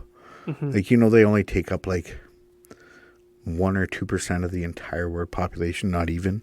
Statistically, like, that's such a small portion. Yeah. Why the fuck are we catering to these people? We have vets that are getting suicide assistance to end their lives after they stuck up for our country and shit. And we're worried about we did an episode on that with the made men become a made man. Yeah, I've seen that. I've seen that too. Yeah, and it's just this whole idea is that there are people that are, you know, sacrificing everything to make this country what it is, and then you were spitting on their gravestones. Yeah. When you burying them. Burying them yourself, like, because you refuse to give them help, but we'll bring over immigrants and give them money and hotels and kick out our own vets. That's where I want to see like a restructuring of government. Let's fucking take care of home first before we start worrying about the shit in the other. Here's the thing with a lot of the immigrants that we are getting here in Canada, with what we are getting in Canada, these are not underprivileged people. Especially when it comes to doctors. You know, we get a lot of doctors from South Africa. Yeah, that they can't practice here. No, they can practice here. No, they got to pass all the tests. They got to redo everything. They got to redo the schooling. That's fine. But for a long time, they didn't have to do that. They could literally do their schooling there. And since our credentials were the same, they could do schooling here. How much more good could they do in their own country if they would stay there? We are not getting the worst. In Canada, we are not getting the worst immigrants. We're getting people who are capable of traveling. We're getting people who, if they stayed in their own country, hypothetically, could do very well for their country. They could lift their country out of a state of poverty, but instead they're coming to Canada. We're not getting the worst. We're not like America in that way. That's not necessarily true, though. We're not getting the absolute best, though. Their standard for who's coming over, there are a lot of people that are classified as part of a terrorist organization. Oh, that's not hard. There are I understand that, but I'm saying like there's people that are molesting girls at the West Edmonton Mall that are, you know, like the screening process for Canada is absolute shit. Well, it's because of Edmonton. I'm sorry, but Edmonton's a bit of a shithole. It doesn't matter where they ended up in this country, though. Like, it was going to happen. It's happened in Brampton. It's happened over in Montreal. It's happened in Toronto. It's happening all over the place. A terrorist or something like that get stopped here in Fort St. John too? I don't remember. It might have been a few years ago. 2016. I don't really focus on local. I try to focus on local because that's what... I don't, because there's not a lot of exciting shit that happens here. I just said that there was a terrorist that got stopped for Fort. That's not exciting enough. No. He blew himself up. There was a Mexican standoff like just down the road from my house. Oh, really? In those townhouses there that were just recently painted like shit brown. Yeah. So when like you're looking out from my house and just on the on the corner like where the cul-de-sac is. Oh, that's a ghetto. Right, yeah. Yeah, and they're like come on with brother hit his sister there. Yeah, they're like, come out with your hands up and all this stuff, and I was like, the fuck are they yelling at? I was out there at my house, so I like go out on the back the deck with the beard. Yeah. I was like, what? Just what's going on your here? yard. All the neighbors are out and stuff, and then all the cops got like guns up, and they're like telling everybody to get back in their house. I was like, fuck you, I ain't going back in the house. I was like, I want to see this shit. This is the most excitement we have in Fort St. John. I hear gunshots every other week now. Oh yeah, well there was that one where there was like a shooting in Dawson, and then like 45 minutes later there was a shooting here, and it was the same people in a high-speed chase from one city to the other and still shooting at each other. So stupid. Right. I don't know how people live like that. Everyone's got to calm down. Everyone needs to calm their tits. Okay, so I had somebody call me. Sorry, Who? calm my tits. Calm your tits. Got in my head. So I say that once in a while, obviously. Mm-hmm. And so my brother calls me up, and he's like, "Hey, I just listened to your Zambia episode. I want to talk to you." And most of the time, when people say I just listened to an episode, or I'm listening to something, I need to talk to you, it's, hey, you said something that offends me, or it bothers me, or it's a kind of bitchingness that people give. And I've had a few of those. I call you all the time after I listen to your podcast. Like, I think you might have set the precedent. What? You might have set the precedent I don't of think people so, calling you I've actually bitch. encouraged you quite a few times on shit you guys are talking about. Hey, you said something good. And anyways, sometimes... Give yourself a pat on the back, Fag. So my brother called, he texted me, he's like, hey, we need to talk. Like, you said something. And I'm like, shit, what is he going to say? Like, what did I say? Because I don't remember a lot of things. I talk a lot of shit. Yeah, so whenever someone says, hey, man, you said something smart, I'm like, when? Right? I say a lot of shit. And he's like, I want to talk to you. So he called me after the... Zambia? The Zambia interview. So the amateur Christian one. And apparently I may or may not have said on the Zambia interview, the post-interview interview, if somebody ever paid our way, we'd go. Mm-hmm. And I don't remember saying that because I say a lot of shit. Yeah. And it was funny. My brother calls me up. He's like, I want to go to Zambia when you go. Mm-hmm. I'm like, what are you talking about? I'm not going to Zambia. He's like, yeah, but you said if somebody paid your way, you'd go. Yeah. When you go, I want to go. I feel called. Like I should be going. I'm like, I'll fucking hook you up.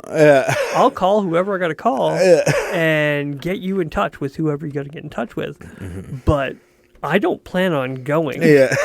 That's why I prefixed everything with, if somebody's willing to pay my way, I'll go. That's how little I'm planning on going. But if somebody's like, oh, Mike, you should go. Yeah, hey, Mike, I'm going to pay your way to go on a trip. Fuck, then I'll go. Yeah, right? Reluctantly. It's a free ride. Why wouldn't I go? I would love to go to Zambia. I think Mike's all about the free shit. Oh, I am all about free shit. Yeah. Building a shed on it right now. So my brother called me up, and he was truly inspired. He was like, no, I do feel like I should go. And I want to go there with you. And he pulled the, I don't know Devin, but I feel like I know Devin. Because we've had this where people come up to us like, hey, I feel like I know you. And I'm like, you don't know me. He may know me better than I know myself. Yeah. But I don't know him. Yeah. I don't know you that well. Yeah.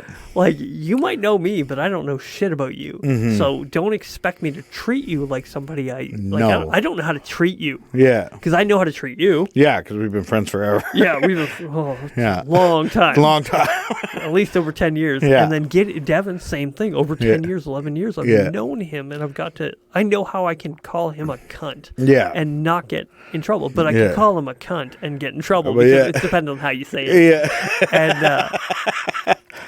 And so there's this thing of you think you know Devin, but it's worse or better. I don't know, depending on your view. And so he's like, I feel like I know him. I'm like, call him your tits. And he's like, oh, I got to say that.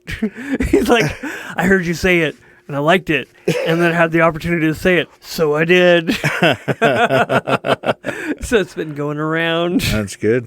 It's a good saying. I like it. It's Calm fun. your tits. Calm your tits. It's just, I had to say it to somebody a while ago. He was getting all rammy. I'm like, calm your tits. Was that me on the last podcast? Nope. I'm gonna say. Was I too drunk not to remember? That's the thing. When Devin, I told Devin, I'm like, John wants to go to Zambia with us, but I don't plan on going. He's like, Mike, you said you'd go. I'm like, no, I didn't. He's like, yeah, you did. You said if somebody paid your way, you'd go. I'm like, I don't remember that. If I don't remember, it never happened. Yeah. And he reminded me, it's like, yeah, you can listen to it. You said it. I'm like, shit. No, next place I'm going is somewhere tropical with my wife. Where are you going? Best guess. We want to go to Atlantis in the Bahamas. Okay, you've always loved the Bahamas. That kind of. Yeah, I'm more of a Caribbean kind of guy. I mean, like, if things had swung the other way, I'd probably be like a cartel flying shit out of the Caribbean. But I don't put it past you. Yeah. Yeah, like Devin says, the dichotomy of my life. Yeah. Be hanging out with church people one minute and hanging out with mob bosses the next, and it all flows. You would love Boondock Saints. Like, you would love that. That's what I mean. You would love that living of just like borderline mob, but on a mission from God. I'm on a mission from God. The Blues Brothers and the Sopranos mixed. Yeah, that'd be it. Yeah. But no, that would be good. What's your favorite destination you've been so far? Oh, Thailand for sure. You went to Thailand? Yeah, I went to Thailand for a whole month. I fought in Chiang Mai. I fought in Phuket, and then I fought on Phi Phi Island, and then I got sick when I was in Krabi, and I missed the finals in Bangkok. Really? I went with the group of guys over there. That's awesome. It was so pretty fucking wild. Yeah. Yeah. How was your record there? It was good. Yeah. It was good. Yeah. Yeah. I never lost when I was over there. But I mean, so there was like this one bar that we went to on Phi Phi Island. I love this bar. If I could have enough money for a bar, so basically buy that bar. Yeah. So, well, I would start it here. So basically, everybody signs a waiver at the beginning of the night. And the drunker you get, if you don't like somebody, there's a ring in the middle of the bar. You can just you can fight. And there's a ref that's always there every night, and people place bets on who's fighting. Really? It was awesome. Yeah, I kicked the shit out of some Russian. It was great. But yeah, we were basically touring around when I was in Phuket. You couldn't get away with that in Canada. Oh, no, you couldn't. Yeah. No, there used to be. If you were in Saskatoon, there was a place that I used to stop in when I was working down in Carlisle. And when you stop in Saskatoon, there's a place called Brandley's. And they had an MMA cage in there. And you could fight anybody else as long as they signed the waiver from the bar. Yeah, but what I'm saying, legally, you couldn't get away with it because those kinds of papers need to be notarized. Like, if they're going to become absolutely legit. They're waivers. You can get a whole stack of waivers that are notarized. I know, but that's the thing. But here's what waivers do. Waivers deter people who are actually going out of their way to sue. So if you sign a waiver, you're like, oh, if I signed a waiver, I'm fine. But if you're going to make that waiver actually unsuable, you have to get it notarized. You can have them all notarized before somebody fights. Yeah. You can get a whole fucking stack notarized. And then get everybody your own note, your own person to just stamp this shit, call her good. Like, let me know where what holes I need to fill. That's actually a great idea. But yeah, it was like rich in culture, man. I got in the cage with the tigers. Freaking, do you know where one of those bars would just thrive? Why? Prince George or any big city. I'm sorry, I don't think it would do well in Fort St. John. No, Fort St. John's like a really weird anomaly where there's like so many fucking tough guys here. Oh yeah, you know what I mean? fucking Like monsters. But I mean, like there's like a lot of high class fucking scrappers here. Yeah. Like you think about it, you got Duncan, Brad, Dylan, fucking like even like Clint and Steven and but none of frickin'. those are going to a bar just to like. Well, if they are there and drunk, fucking why wouldn't you want to get in there and see what you're doing? You mix a fucking retired cage fighter with a little bit of liquid courage, and holy smokes, man, he'll fucking wreck the bar. Just looking for somebody to fuck around. He's like, right? Just walking around with a piece of paper and be like, "Want to sign it?" Your girlfriend. No, has it would some have nice to be an tits. agreement where it's like you and me in there, and then it'd be like you That's both exactly go up it. and He's sign. got his sign, and he's just looking for somebody else to sign it, and like insulting their wives and mothers and whatever. Just to But yeah, I think that would be really good. But yeah, when I was in Thailand, it was crazy, man. Like when I was in Bangkok for like 2 days, and freaking. That would be awesome. That sounds. It was wild, man. Like Bangkok was a different beast for sure. Yeah. Did you almost get tricked into a ladyboy? No, because I went there with a girl that I was seeing, so I brought my own. You brought your own lady, so so that way I didn't have to worry about it. She didn't vet anybody for you. But like, this one's pretty good. We could have some fun. No, she was pretty good that way. That's good. That's awesome because that's dangerous otherwise. Yeah, in Phuket, I ended up going to the what do you call it there? The ping pong show. Oh yeah. I've heard tale. Yeah, no, you haven't heard. I've heard tale of tales. You don't ever want to go to that fucking show. No, I don't imagine. No, I was scarred for life after I went to that show, and there was like a whole group of us from like this big fight camp that went over there, and yeah, because of curiosity, it's like, oh, a ping pong show. It was like a Canadian kickboxing team that all went over together, and there was like another team that was supposed to meet us while they were there, and then. They knew better. No, well, they showed up there, but they ended up going to like what was it, AKA Thailand and Phuket, and then they're doing like a big training camp there and stuff like that. So, and we were at the Tiger Muay Thai, and then there was a few other places that we went and checked out. And, that'd be so cool. But like basically every town that we went to, like they had like kickboxing matches like every fucking night there. Like it's not anything like crazy there. Yeah, it is what it is, and I've heard a lot of people say that. Like I know a few people that have gone to Thailand, and they're like, yeah, it's a great place. Like it was great. Like I had so much fun there.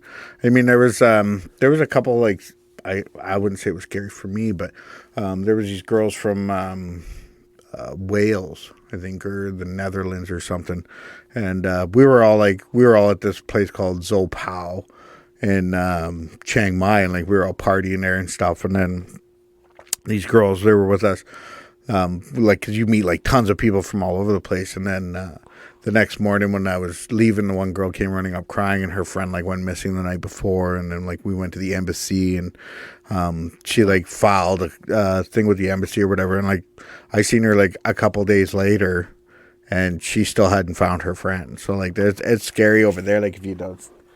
You know, that would be terrifying. But there's it's really weird over there too, because like you go over there and you see like guys from like the UK and stuff, but they're like older guys, like 50, 60 years old, and they're all sitting down and have dinner with like these younger girls. Yeah, and like I mean they're really young, but like so I talked to like some of the I like to culture dive, right? So like I like to find out about the culture. So like the girls there are raised that if you can get a rich old man that'll help take care of the family, that's considered honorable. So it's not classified like pedophilia or whatever. They're trying to help their family, right? So they want to get a rich UK guy or guy from Australia or whatever, right? And so that's kind of where like the culture clash, where I'm like, no, fuck that. Like I wouldn't be fucking telling my daughter to marry some fucking wrinkly old fucking ass just to help the family out. Like we'll tough it out. We're fine. We'll be fine. You stay away from that old bitch. Yeah. Don't worry, I'll start selling drugs or guns or anything else to fucking make things work. You ain't got to do that. I couldn't imagine being that kind of dad that's just like, no, I'll sell out my kids for the greater good of the family. Well, it's like, no, work harder. No, because their daughters are still like buttering chips over there, right? Like, bartering chips. Yeah, they still treat it like the old, like same like when. But all cultures are equal. You need to see that that's just the way it is. let the. I don't know what fantasy land you live in, but they're not all equal. I've been around a few blocks. It's so horrible that some people still think that it's like, oh, it's just different culture. It's fine. It's like, no, maybe they're lesser than. Maybe they are shithole countries for a reason. It's not. It's because the value of the dollar and like how hard life is over there for them. Yeah. That it's like anything that anybody in the family can do to help them out. So like if you have a pretty daughter, it's like go find a rich fucking guy, and then and lock him down for this family, right? And then, well, I mean, they'll move over here and then they'll just send money back to their family, which helps them out ridiculously. Oh yeah, I know like people. I got family that literally married into a Filipino family, and the Filipino or Canadian dollars do so well in Philippines. But your cousin married a Filipino. Like I said, I know people. I know your cousin Justin. Yeah. And so she's great though. Oh, like, she's a gem. She's absolutely great. I've met her. But do they send money back to the Philippines? I don't know. Yes. Yeah. I assume yes, but it does so well. But Justin has a good heart like that. Like he would anyways. He'd be like, he's like, fuck yeah, I got this smoking hot daughter. He's like, I'll send money back to the family. Whatever I gotta do. To be the favorite, you know? And that's the thing. Like they send, and it does so much. Whatever good you can do here in Canada, you can do exponentially more there. Oh yeah, especially when put into the right hands too. Oh yeah, well like 26 baht. I think when I was there, 26 baht was $1 Canadian. Yeah, and for like 40 baht, you could buy like a beer and a fucking like full course meal. Oh. Yeah, like for 40 baht. So it's just over a buck and a bit. A buck and a bit. And you have a full meal and a beer. And I remember like I used to fucking, when I was over there, because I was working at Cameron just finishing up with Cameron. Yeah, yeah. I was working at Cameron. That was part of my last stretch there. Yeah. But I would pull out like, I think it was like 10,000 baht a day. And like I was living like a fucking king over there, dude. Yeah.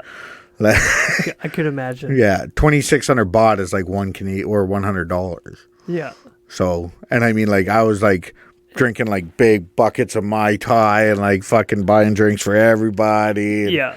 You know, like whatever, like bought like custom made shit and freaking. See, I'll get there, but I'm gonna get there in like 10 years after all my kids are moved out. Oh, I think like once they're old enough, like where they could like just go to Josh and Vanessa's for like a weekend. Well, the thing is, I'm like 10 years because Mandy wants to go. Oh yeah. So like if you and Amanda want to do like a double couples trip, that would be friggin' awesome. Because I've already been all through there, so like I can take you guys all. I don't think Amanda's been to Thailand. She's been to China. She's been to Japan. I would never go to China. She loves Japan. Well, everybody I talk to says they love Japan. Yeah, she's been to Hong Kong. One of her favorite places is Hong Kong in China. But it's because of the way they govern themselves. They govern themselves separate from China. Not anymore. Not anymore, but they did. Because Hong Kong was part of Britain, and then Hong Kong was independent, and then it became engulfed in China again. Yeah, so it's getting part of their one China policy. But at the same time, that was one of her favorite places, was going to Hong Kong and Japan and places like that. So I know Amanda loves those cultures. So. Oh yeah, well I mean like in Thailand, I don't know. It's like. The only thing I can say is it's a different beast. It's hard to explain. You got to go there yourself. Yeah. But like if you go to like Koh Samui or like Krabi was my favorite place, man. Like it was super chill. The food was so good. Yeah. Live bands all up and down the beach. It was like, I don't know. It was just like, it was super. I would love to go to one of those bars, but the just the random fights and stuff like that, the Muay Thai fights. Oh yeah. No, me and Buddy, he was from the UK. Him and his girl were actually traveling all around the world. And me and him ended up linking up one night in Phuket, unlike the girls. And me and him went to watch the Thai fights. And at the Thai fights, they serve you buckets for 26 baht. It's a bucket. It's got a 2-6 poured into it. Yeah. And then, like, if, say, you want, like, a pina colada or you want a Mai Tai or you want a margarita or whatever, they make you a big ice cream bucket full for a buck. The idea of drinking something out of a bucket just terrifies me. Oh, no, with a big straw. Big straw. Huh. Yeah. It's not a dick. It's a straw. You can suck it. Oh, that sounds... It was great, though, man. Like, if you ever wanted to go or whatever... One day. Yeah. It's a one day. Because I've seen the scenery there, and I'm terrified, but I really want to ride a motorcycle there. I have seen some things of guys that are like it's terrifying. You need to be able to flow with traffic in a way that you have no idea how. Oh yeah, no, it's like in Bangkok. I'm like, how do they do this? Because it's like basically like motorbikes and mopeds and Yeah. crotch rockets, and like everybody's going at different speeds, and they're like, there's like, what was it where I was at downtown Bangkok? It was like one of the biggest malls. It was like 9 or 10 stories high, and it was just a mall. What? Yeah. And it had like Prada and like everything in it. Like it Yeah. absolutely everything. There was a food court every floor, and it was like it took you forever. Like you had to spend a whole day in this mall just to see all the floors if you weren't going into all the fucking stores. Like it was retarded. But like the traffic next to it is like, so there was 10 lanes going this way. There was 8 lanes going this way, another 8 lanes on the other side, and then there was like 2 subways, like, or sky trains. So what was your main method of transportation? Oh, tuk-tuks, dude. Oh, tuk-tuks. Just let them deal and just sit back and chill. Yeah, because you can barter with tuk-tuks. They're all like individual cab drivers or whatever, right? And they're just Okay. they're just got like little 2-seaters, but they all got like their shit pimped out. It's like all these speakers, and they'll tell you like, what do you want to listen to or whatever, and then they just cruise around. Like they'll take you wherever. And it's like, here, I'll give you like 40 baht if you show me something cool that I haven't seen before. So this one guy in Chiang Mai took us from Zo Pao, which is like, it's like bar central. So there's like bars at like this whole city block is just bars where it's like in. So you got to walk in from the outside, and all the bars are facing in at each other. Yeah. There's huge seating areas and dance floors or whatever. And you can just go from like bar to bar to bar to bar, and everything's like a different theme. Oh, so it's called Zo Pao. And then we were talking to one of the guys there, and I was like, man, fuck this place. I was like, this is like the big culture. I was like, that's too many people for me. Take me somewhere underground. I was like, I want to go see like the deepest, darkest depths here. So he like took me to this underground club that was run by like the fucking I guess they'd be classified as like triads there or something like that. The Thai mafia, essentially. Yeah, like the Thai mafia or whatever. Like he's got a knock, and then like you pay him money. He goes in, talks to them, pays them the money. They let you in, and then you get a party with these people, and it's like everybody's like covered in like paint that's like glow in the dark, and like it was like, but it looked like a fucking cave. Yeah. Like it was like you went underneath the building, and then there was like this little river that like flowed through. Yeah. And like it was like all dance floor and shit. And it was fucking crazy. But I was like, like stuff like that. I was just like, I mean, I see my first dead body out in public. You saw a public dead body? Well, they left it there. Like, so I'm not sure what happened to the guy, but like everybody was just walking past him and walking past him and walking past him. And like, so like we kept going up and down these streets or whatever, right? And so like, as you're like exploring, like block by block by block, we walked back around, and the fucking dog's like ripping this guy's arm, and he's like not moving and then you like go to like help him, and he's ice cold, like for like. So he's been dead. Yeah, he's been dead since last night, and that's what the owner in front of the store is like. Oh, he's been dead. He's like, they'll come pick him up whenever. It's like, what the fuck, man? You're like trying to help him, and this dog's like trying to eat him. Yeah.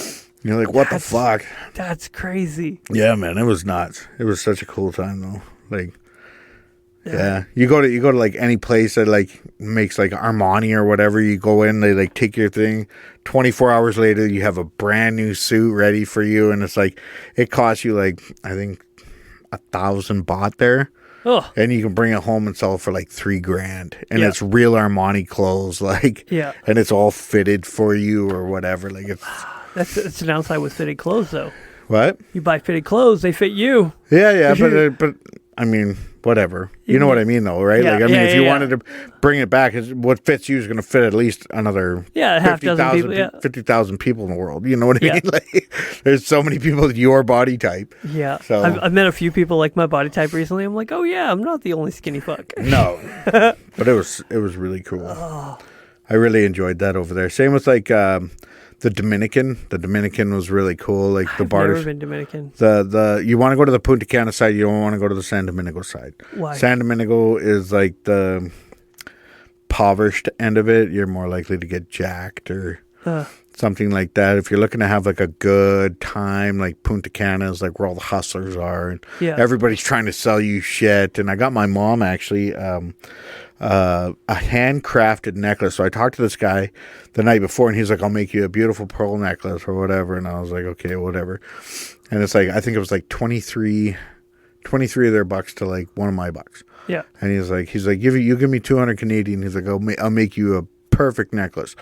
But it wasn't a perfect pearl necklace. It was like imperfect. So like he went and handpicked each one from like shells of imperfect pearls, which is actually worth more than the perfect pearls. Yeah.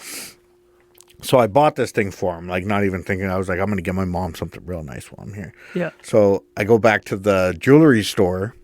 And I asked him, I'm like, how much is this necklace worth? She's like, I'll trade you for anything in this store. Huh. I was like, shut up. I paid $200 for it on the beach. She's like, that guy would have had to been running around all night and all morning to handpick that, to craft it for you.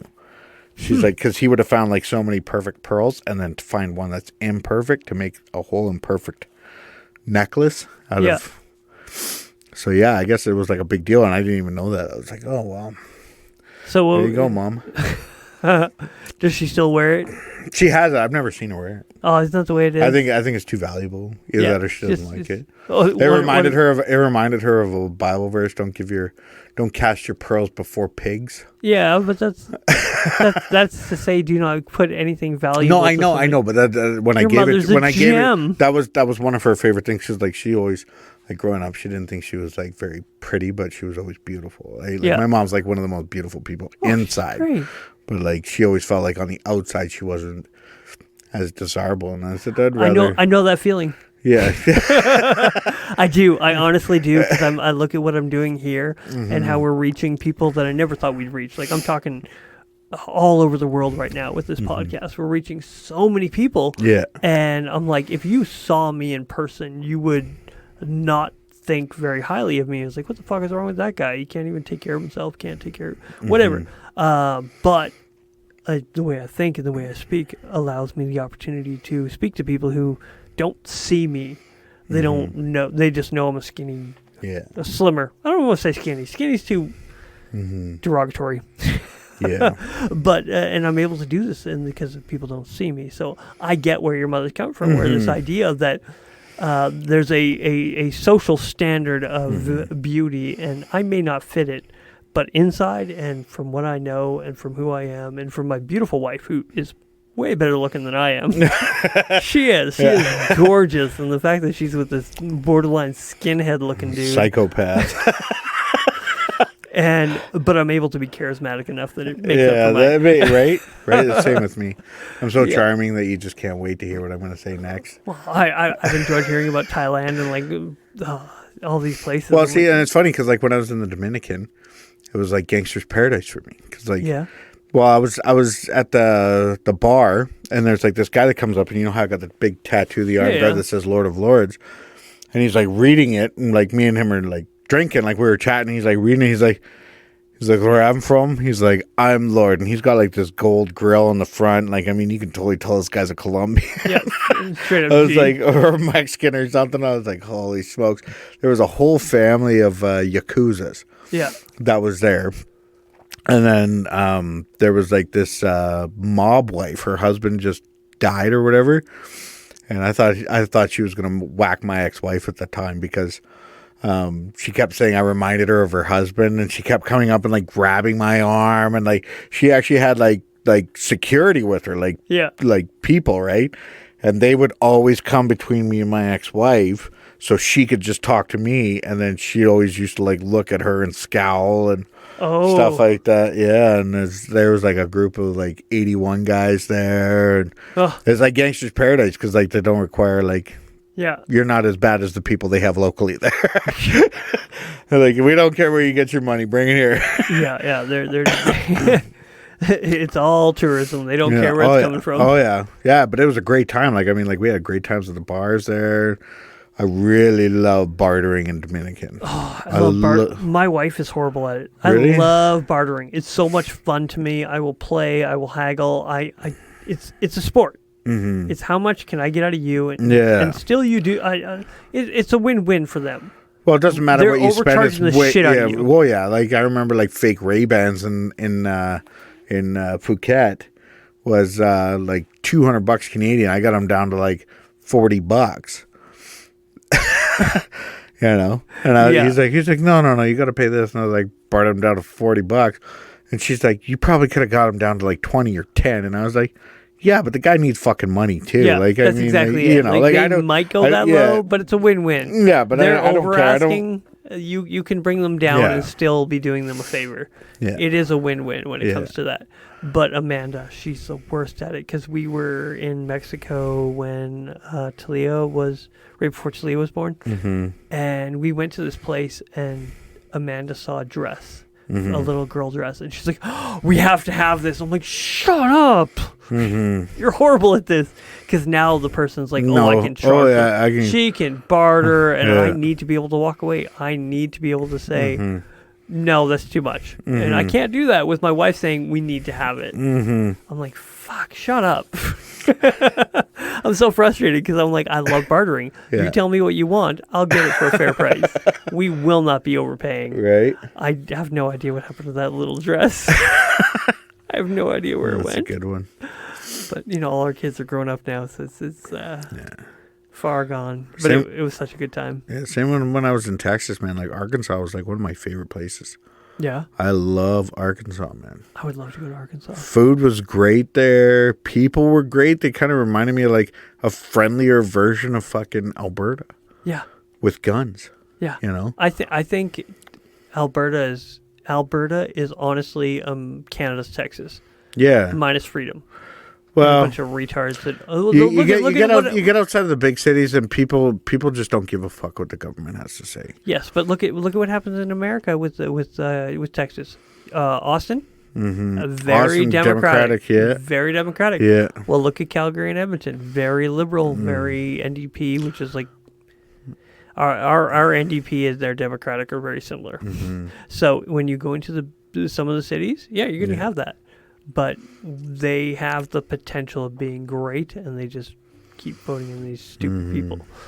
So, yeah, I actually got arrested on Phi Island. Oh, really? Yeah, they took my passport and shit because they had. How did you get arrested? What did you do? I kicked in my room door. Is that illegal? The amount they wanted me to pay for it was like 5,000 baht or something like that, and I was like, "Fuck that! I'm not paying 5,000 baht for." Oh, it's extortion. Yeah. Yeah, they were just trying to get money. So the cops came and took me down to the station, and fucking I had to call my buddy Cam, and he had to send me some money because like I didn't have anything on me. The girl that I was with, she had already left for the next spot, right? Because I was with a team, right? So we had to like planned it out that we were going to be here, and here, and she was already gone. So I was like, oh, my fucking shit's gone, and fucking I'm stuck here with just my passport, and they took that. And fucking, I was like, fuck this. So yeah, I had to get Western Union money, but I did. How much did they make you pay then? Did you have to pay the full 5,000? They did make you pay. Fuck that. Yeah, once they're cops. Once they get that, it's like, no, you got to pay for this. Cops are. Yeah, I was partying with a couple Marines from fucking Florida. Yeah. The night before, and fucking we went to like this Ibiza pool party, and fucking we ended up hitting up on the beach or whatever, and then we all were going back to my room, and I fucking couldn't find my key from the beach or whatever, so I was like, fuck this, just booted in the door. Yeah, you think it's nothing, because it's like, everything's cheap here. Yeah, everything's cheap. $5,000 door, the apparently. Cops get involved, and the cops are like, it cost $2,000 for the door, and we want fucking 1,500 baht each, so. Fuckers. Yeah. Cops are dirty everywhere. So I sat in the cells there for a little bit. Did it get boring? Like, what was your experience? There's a lot of fucking top dudes in there. Yeah? Yeah. Couldn't understand any of them. They would like try and talk to you and like be like this, and I just whatever. Like, yeah. Like, there's no weapons in here, so you guys want to do something, we can do something. But yeah. I'm sitting here and I don't give a fuck. I was here first. Okay. Were you tall there? Oh, yeah. You're not a very tall dude. So I'm like 5'10". So. Yeah, you're not. Yeah, but you're not a big. Like, you're solid, but you're not like tall. Like, I'm taller than you are. Yeah, not hugely, but at the same time, when you're among people that are actually. But I mean, like the tall people there are like really big, and then like everybody else is like, I don't know. Yeah, like but they're rails. When they're that tall, half of them are rails. or bean poles? No, well, I mean, there's a lot of Aussies there. Like, so, okay. Thailand is like Vegas for the East, right? So, like, doesn't matter whether you're in Koh Samui or Phuket or Phi Phi Island or whatever. Like, people come from like China to shop there. People come from Australia to party there, and like the UK and everything. So, like, everybody kind of congregates there to like fucking party. So that's what everything's about there, right? Like, they have like streets that are specifically walking streets. You are not allowed to drive down these streets, and it is bar after bar after bar after bar after bar after bar, all the way down. Like, I mean, like for fucking blocks. Did you see the last 1FC? The last what? 1FC? No. They were in Thailand. Were they? Oh, it was phenomenal. They had a ring there, not a cage, but a ring. Oh yeah. And it was so cool. I'm like, oh, this is different. And yeah, same thing. They were just very excited fighters. It's not like the Japan or the Thai or not the Japan or the Korean or those other places that are very quiet when there's fighting. No, Thai people are just. Oh yeah, well, it's their fighting is like their national sport. Yeah. So you have to understand that. Like, I mean, like even if like it's like an okay fight, it's not impressive to them. Like when they started doing the chants and stuff like that, that's when the whole crowd's like getting into it. They're like, yeah, this is an actual good fight, you know? So and whether it's MMA or kickboxing or anything, like, you really got to be willing to leave your blood on the mats. Like they want to see you like bleed, but they want to see you keep coming even though you're really badly hurt. Yeah. That's where you get the Thai people's respects. Like they're, you know, like you get the Raymond Diamond Deckers and like the John Wayne Parr and stuff like that. Like those guys fucking made their mark there because they were like brutally tough. They got their asses kicked and they just kept coming. Yeah. Have you seen any of the 1FC stuff that's going on with Prime? No, I'm not. I haven't even watched much of the UFC. Yeah, I do have Prime. Check out the 1FC stuff on there. Yeah, I can't justify paying like $70 for. No, that's the thing with Prime. It's free. It comes with Prime. Oh, really? Yeah, it's just they have fight nights, and it is in Thailand. It is in what's that other fucking place? Shanghai, not Shanghai. Fuck. Anyways, they have these 1FC events all over the place, and they have some top ranked. Oh yeah, they have them in like Indonesia and China. They have them in. Oh yeah, they have tons of Chinese fighters. Yeah. But these events are actually top notch. And do you know what they have? They have Muay Thai fights. Mm-hmm. They have kickboxing fights. Mm-hmm. They have MMA, and they have submission grappling. Oh really? Oh, they have submission grappling like belts. Yeah, I heard they changed the rules, so it was pretty good. Yeah, and you can knee to the ground. I gotta have one before I go, otherwise it wouldn't be me. But at least I stayed sober for this podcast. So, yeah, they have these events that are just they're great. They're phenomenal. They are really, really good events, and they are put on. Yeah. By this organization, Prime's putting them on. Well, 1FC is putting them on, and Prime is putting them on their thing. Right? And they're really, really good. You don't have mix? I don't have what? Do you have mix? No, I have nothing to mix. Oh, really? This will slow you down. That's what you need to do. This is why I drink it straight, is because it actually slows me down. I'm not able to mix anything. It smells so nice. I love Bullet. Bullet's my favorite bourbon. It's a great bourbon. It is. Have you tried that Heaven's Door? No. Oh, I've had... Angel's Envy. I didn't have Heaven's Door. Yeah, Heaven's Door. It's at the BC Liquor Store. It's in the bourbon section. Oh, next time. But yeah, so I've been watching these 1FC events, and they're phenomenal. They're great. Oh, that's good. I know. Love me a Bullet. It's so smooth. That's actually Sylvester Stallone's favorite bourbon. Yeah, he made a movie. Yeah, Bullet to the Head. Bullet to the Head. He promoted it the whole time. Yeah, that's his bourbon.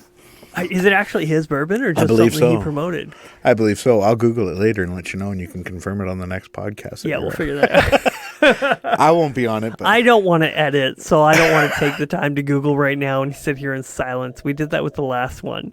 Did you? Oh, with the last Amateur Christian one, we were like looking up scripture or something like that. And we're like, all right, time to edit. And there's just sitting me scrolling on my phone trying to find the Great Commission or something like that. Oh, yeah.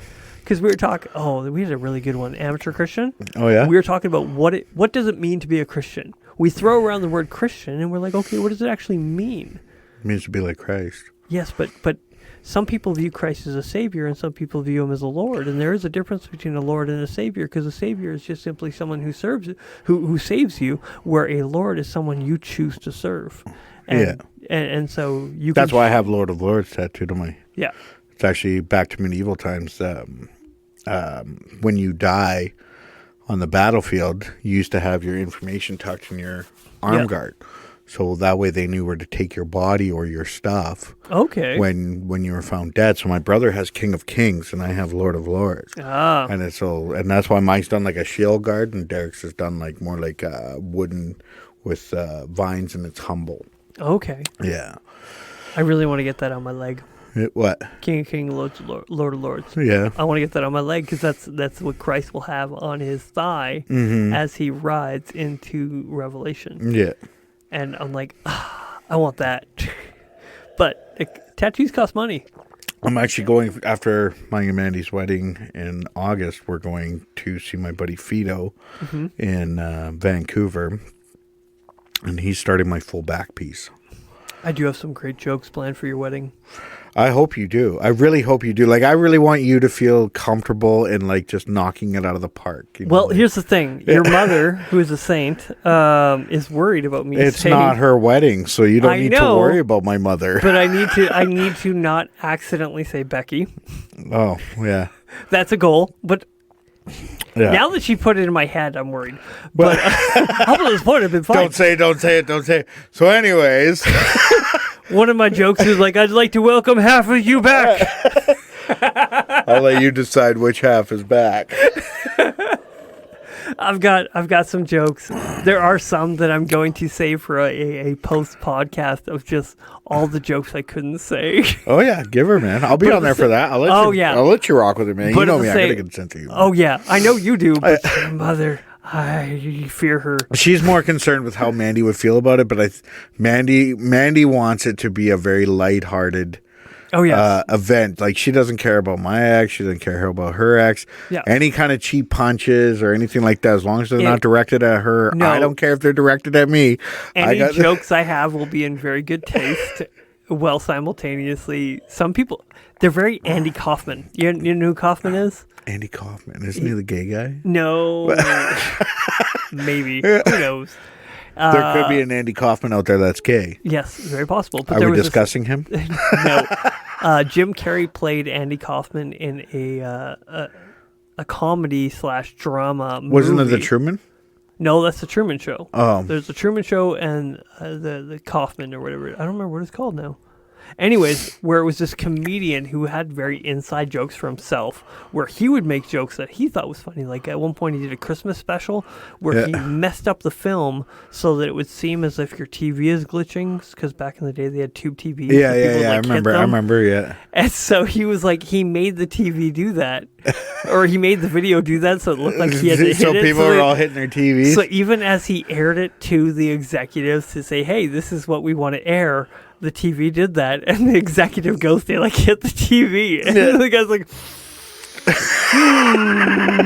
So they're jokes that are very funny to him, and that's what I'm worried I'll do, is that I'm going to say jokes that are very funny to me, and maybe like a handful of people will get it, or just everyone's like, that was offensive. I can't believe you said that. We're not worried about people being offended. They can go fuck themselves. And I'm not. And you've seen me MC once, and I've done it a few times since then, and I got 2 weddings this summer I have to MC, yours and somebody else's. Who's the other one? A girl that used to have a crush on me. I'm emceeing her wedding. Where's this? Saskatchewan. But okay, so there's your wedding, which is I don't want to say lowbrow, but if I showed up in jeans and in a rag, like a t-shirt or in a vest. There's lots of bikers there. Exactly. If I was wearing so there's actually like a whole posse of people that are riding down for the wedding. Yes. So if I showed up to that wedding wearing that, it'd be fine. It'd be like, fucking hey, that's the MC. All right. Yeah. No one would give a fuck. Yeah. This one is going to be very high class. Oh, really? I got my pinstripe suit. Apparently, it still fits. I went and tried it on recently. I'm like, oh, it actually fits better than it did before. Like I said, I lost weight. You grow up. So I'm like, all right, cool. And she's like, you got to dress up. You got to be like fancy. I'm like, Cool. So I have to be very prim and proper for that one. Fuck. Where That's this one, that's gonna be like dragging your nails across the chalkboard. That's gonna drive you nuts. it is. I want you to be free to express yourself. That's why you're the MC. Yeah. Where this one, the thing is, I'm fine with doing that, but after a few drinks, I'm pretty sure everyone will be like, no one is gonna care. Well, me and Mandy are like, even at the wedding, we're debating on doing open bar, but then we're like, there's some massive power drinkers that are gonna be there. I remember the first one. Vaguely. Yeah, that was a good time. But that's the thing. I'm like, I'm good at this. I was like, and I told this girl, I'm like, she asked, what would make a wedding really memorable? I'm like, great MC. You get a good MC in there. Yeah. Somebody who can work with the crowd, make jokes, have fun, like not be uptight and be so polished. You need somebody who's good at talking. Yeah. And she's like, I have nobody.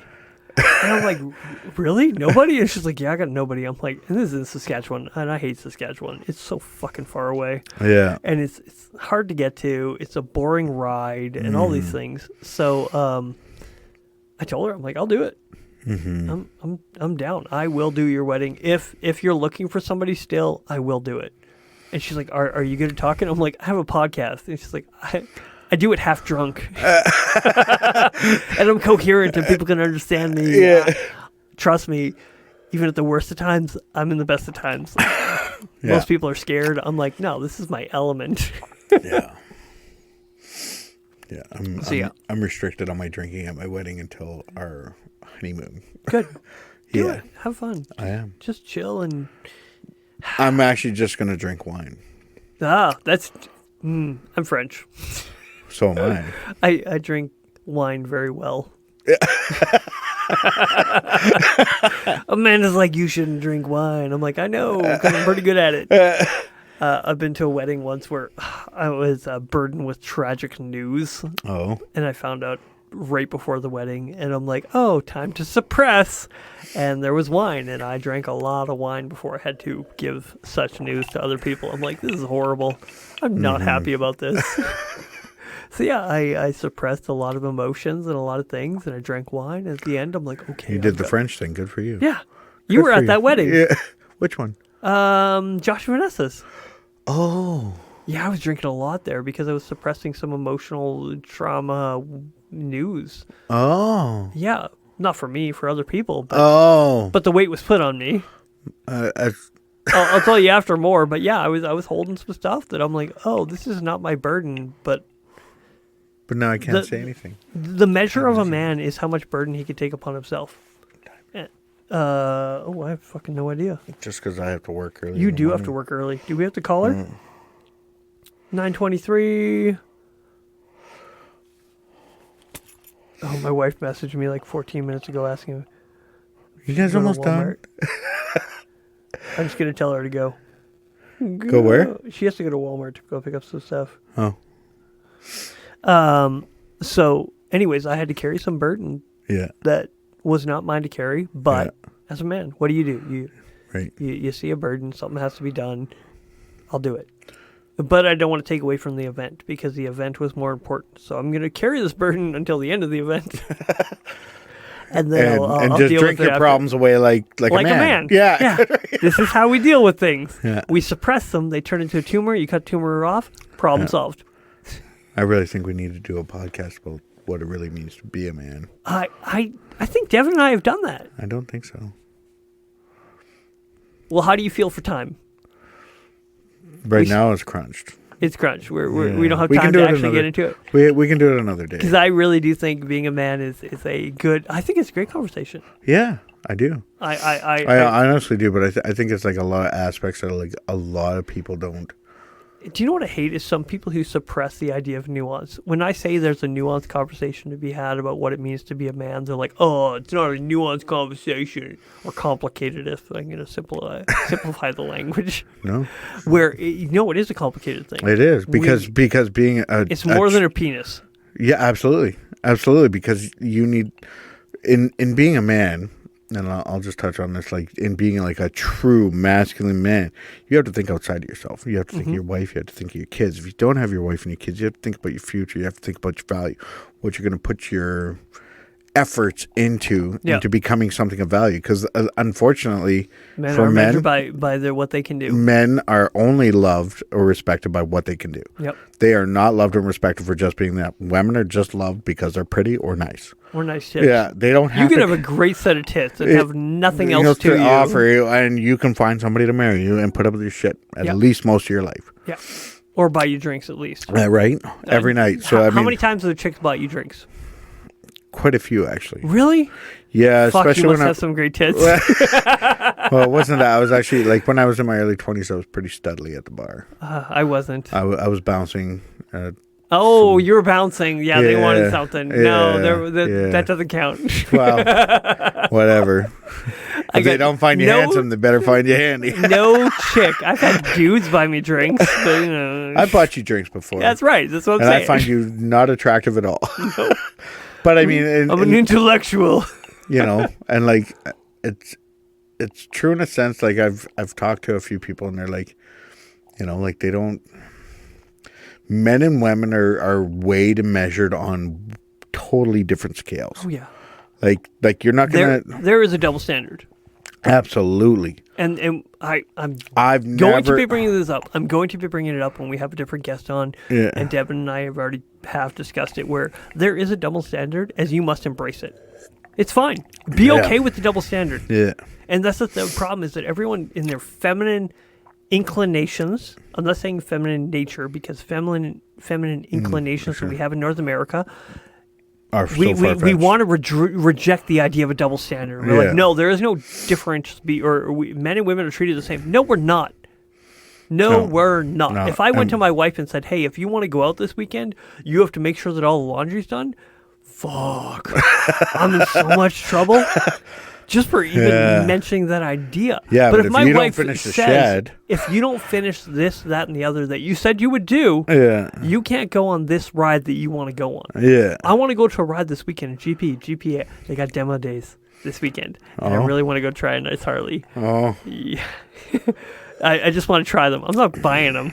I'm just trying because I love motorcycles. Mm-hmm. And I want to go to that. Do you know there's stipulations on me going to that if I wanted to? See, well, that's you, because my wife doesn't put, or fiance doesn't put any stipulations on me. Yeah. For if I want to do something, but I would imagine your honey-do list is pretty high. Oh yeah. Yeah. Oh yeah. My honey-do list. Oh, you worked a 40-hour, 50-hour week. Cool. Here's what to do on the weekend. I'll be there tomorrow at over 40 hours. Yeah, you'll be at 40 hours. By the time I'm done the trucker safety meeting, I'll be at 40 hours tomorrow morning. Before I even get in the truck. What was our longest? What was our good one? Was that 42, 44 hours? No, well, the one, are you talking about that 1 week? That one week where when I was like driving with sleep dep? Yeah, we were laughing at nothing. Well, I think we're past the statue. We're good. I was at... By the end of that week, and I know you came with me for 4 days, I was at the end of that week, I think I was at 115 hours by Saturday. We had a consultant come up to us. It's like, I saw you guys yesterday working. No. That was Richard. He came running out of the fucking shack when we were installing the last wellhead, and he's like, stop what the fuck you're doing right now. And I was like, looking around like, who's he talking to? Yeah. And he's like, when did you sleep last? I was like, last night. He's like, I just got off the phone with Jeff Percival. You were at his site till 2 o'clock in the fucking morning.